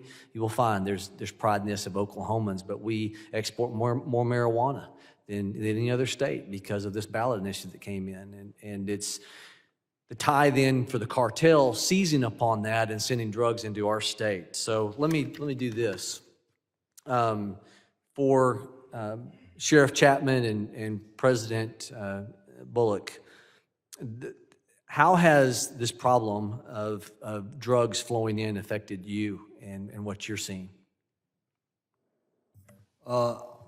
We had to address the community directly with regards to the overdoses that we saw at the school. We had 9 overdoses in a period of about 3 weeks of students that were affiliated, or the students at the school, 4 of which happened in the school, 3 of which required Narcan, 2 of which required CPR, so it was quite serious. And what we find is that there's a reluctance to try to get that information out. We did our own press release, and it caused a little bit of a stir, but what that did was it really prompted Governor Youngkin to immediately put an executive order and requiring a 24-hour notification of 2 parents of that school in the event that somebody overdosed. That was then later put forward as legislation, and it didn't really pass the way it should have passed with the 24-hour notification, which was actually taken out, which was the whole purpose of the bill. But it does impact us in the sense that, as I mentioned earlier, we're seeing younger people doing this. We want to protect our children. We want to make sure we got a safe community. And that's my biggest concern is with the fentanyl, the proliferation of it, the availability of it, and the impact that it's having on our youth. Mr. Bullock, can I transition? And just because I actually have a question, I think that I can help me move the narrative given limited time. You talked about the morale issue. I think earlier today you talked about since 2018, you've had a loss of more officers than you've had the ability to recruit them. And so, number one, would you speak to how defund the police movement has impacted the morale? And then talk about the dollar loss that you've also seen that's contributed. Well, I'd say it's all tied together because the defunding movement, as well as the taking away of money from our department overall, means that we have less. When you say I apologize for interrupting. When you're talking about the loss of funding, specifically, you're addressing your state the state of Texas having to shift resources to secure our southern border, billions of dollars, federal responsibility. And that is having an impact because the state is no longer able to help you financially as they were prior. Let's continue correct. on. Yeah, it's a correct characterization. But I mean, when you're talking about the defunding movement overall, a lot of it ties into everything else that you're talking about, in that we have people that do not support officers when they are trying to enforce the law. And so the arrests that they make are tossed out by prosecutors. And so people wind up reoffending. There's no accountability for criminal activity. And so there's a perpetuation of crime that's going on that is leading to no type of intervention. And that ties in directly with fentanyl overdoses. It ties in with officers being exposed to deadly substances, and that all has a dramatic effect on how officers feel they're able to do their job, almost to the comment of, well, what's the point? Well, thank you so very much. You'd think sitting in the chair you could yield yourself more time, but I won't do that to my colleague who's next. And so thank you for answering those questions. With that, I will yield the gentleman from Arizona, Eli Crane, his 5 minutes. Thank you, Mr. Chairman. Thank you, gentlemen, for coming today. Thank you for your service, and also want to say thank you to the men and women that you're here representing today. I want to take a minute to honor the courage and resilience of my constituent, Sergeant Preston Brogdon. The sergeant, a former Marine veteran and a member of a police force in Yavapai County, was shot in the line of duty a little over 2 years ago. He is a true hero. In the face of danger, Sergeant Brogdon selflessly placed himself in harm's way to protect his community. His unwavering commitment to duty was evident on that fateful day in 2022 when he was shot, narrowly escaping a potentially fatal wound. The following months were filled with surgeries and extensive physical therapy. He inspired many on his road to recovery, but his road has not been easy, and he continues to navigate what comes next for him and his family. He was recently fired by the Yavapai Apache Nation Police Department. Despite facing this adversity, he remains steadfast in his recovery, demonstrating remarkable strength and determination. I bring him up today because I don't want his story to be forgotten. Folks like Preston, who sacrificed for our safety, need to know that we stand with them, especially when things get messy. I'm in awe of Sergeant Brogdon's bravery and resilience, and it should serve as a shining example to us all. His legacy of courage and boldness will forever be remembered with honor and gratitude. We've talked a little bit about this on this panel, gentlemen, about red flag laws and even whether or not the citizens of this country should be allowed to have body armor.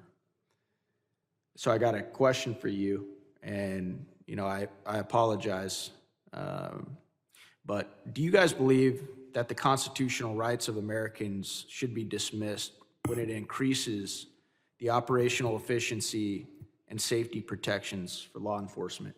Mr. Mays, I'm going to start with you. No, I do not. Thank you. Mr. Chapman. I'm sorry, could you repeat the question?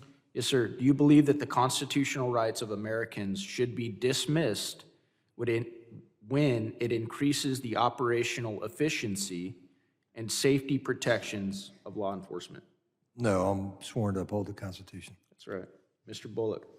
I'll echo the same thing. We take an oath as well to uphold the Constitution. Mr. Bryant.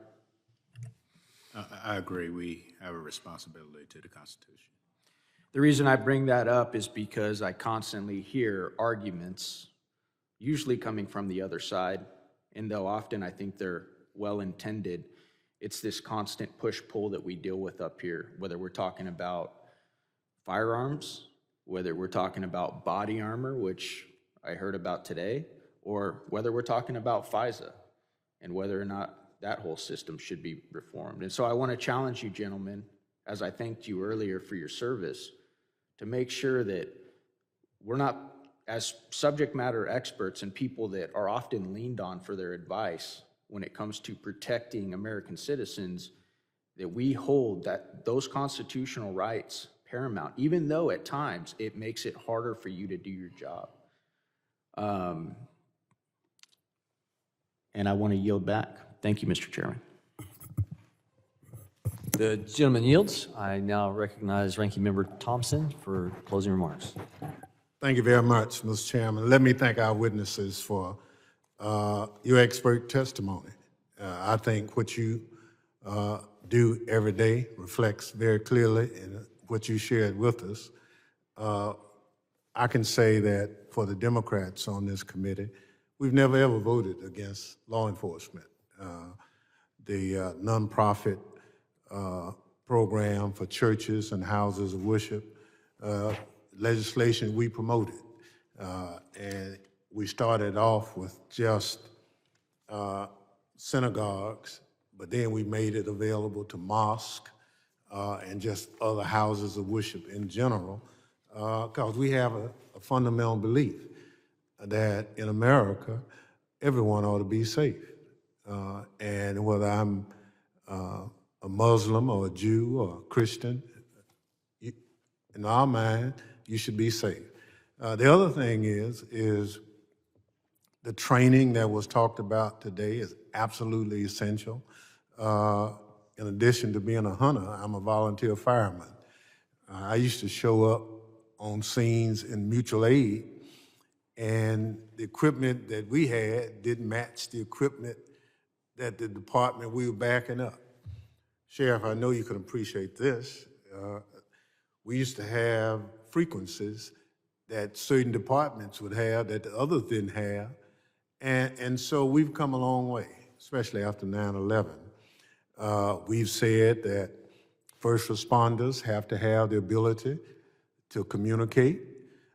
So if it's the police, fire, or whomever, they should be talking to each other. The public expects and assume that that's what's happening anyway. Well, in 20 plus years, we've made that happen because we said to law enforcement, if you want federal monies, you're gonna have to solve the interoperability problem. And so that's helped. 9/11, the police in New York had difficulty communicating with the fire department. So we lost a lot of people. We've invested a lot. The COPS program, wonderful program. We've used it in my district, and it continues to work. The fusion centers you talked about, it is clear those fusion centers we created here in Congress and working with state and locals, and now they're an integral part of how we protect and serve the general public. And if you want a real fight, you talk about doing away with them. The last thing, I can't stress training. Training is absolutely essential. We need to share facilities in the training. I encourage you to do that. To Mr. Bryant's comments, we have to do a better job of recruiting everyone into law enforcement. It can't just be a particular group. Law enforcement, they're all protecting Americans and upholding the Constitution. And the Constitution, I've been told, is colorblind. It's the application of the law that creates the problem. And if we do it in that respect, I think we all will be better because of it. So we thank you all for your testimony. My comments about January 6th were twofold. I was in the Capitol on January 6th and could not get out for almost 4 hours because of what was happening. The only way most of us survived was because of the law enforcement presence in the Capitol protecting those of us who were just trying to certify an election. But I also had the responsibility of chairing the January 6th Select Committee. I tried to present a picture of exactly what happened. Didn't take sides, but also in law enforcement, you just the facts. And we tried to present the facts, that's what we did. And ultimately, we presented a report. I take issue that people who break the law, I don't care who they are, they're not hostages, they're crooks, they're felons, and if they're so adjudicated, then they go to jail, plain and simple. So apart from that, again, let me thank the witnesses for your expert presentation, and if we have any questions, we'll submit them for your response. Thank you much. The gentleman yields. Now for the chairman's closing remarks. Let me just say again, thank you on behalf of the committee for your time, and thank you again for what you represent. I think most of us see, I heard it even recently, in the last few moments, the rule of law, respect for authority. I heard an interesting statistic this last weekend, and I read it actually. American First Policy Institute has a quote, a commentary about the likelihood, and then just falling under the thought pattern of respect of authority. Even on the microcosm of family dynamics, that fatherlessness in homes produces 20 times more likely in incarceration. Somebody's going to do something that would lead to incarceration, some crime. 70% of those that are addicted to drugs come from a fatherless home. And so we have a cultural shift that has to happen in this country from the lowest level of us teaching within our family dynamics about respect of authority, understanding and authority doing what authority should. Number one, to love those people within that family, showing them responsibility, and then in return, the children then respond with the respect of authority. So we've got a cultural dynamic that has to change in America, and I've been convinced of those of us that have the platform, support for law enforcement begins in the family first. I think you all deal with that day after day. And for those who are having to deal with the after effects of a culture that's missing the mark on this, thank you for what you do. Thank you for your brother and sister in arms that paid the ultimate sacrifice. With that, the members of this committee have some additional questions for the witnesses. We would ask the witnesses to respond to these in writing. Pursuant to Committee Rule 7D, the hearing record will be open for 10 days. And without objection, this committee stands adjourned.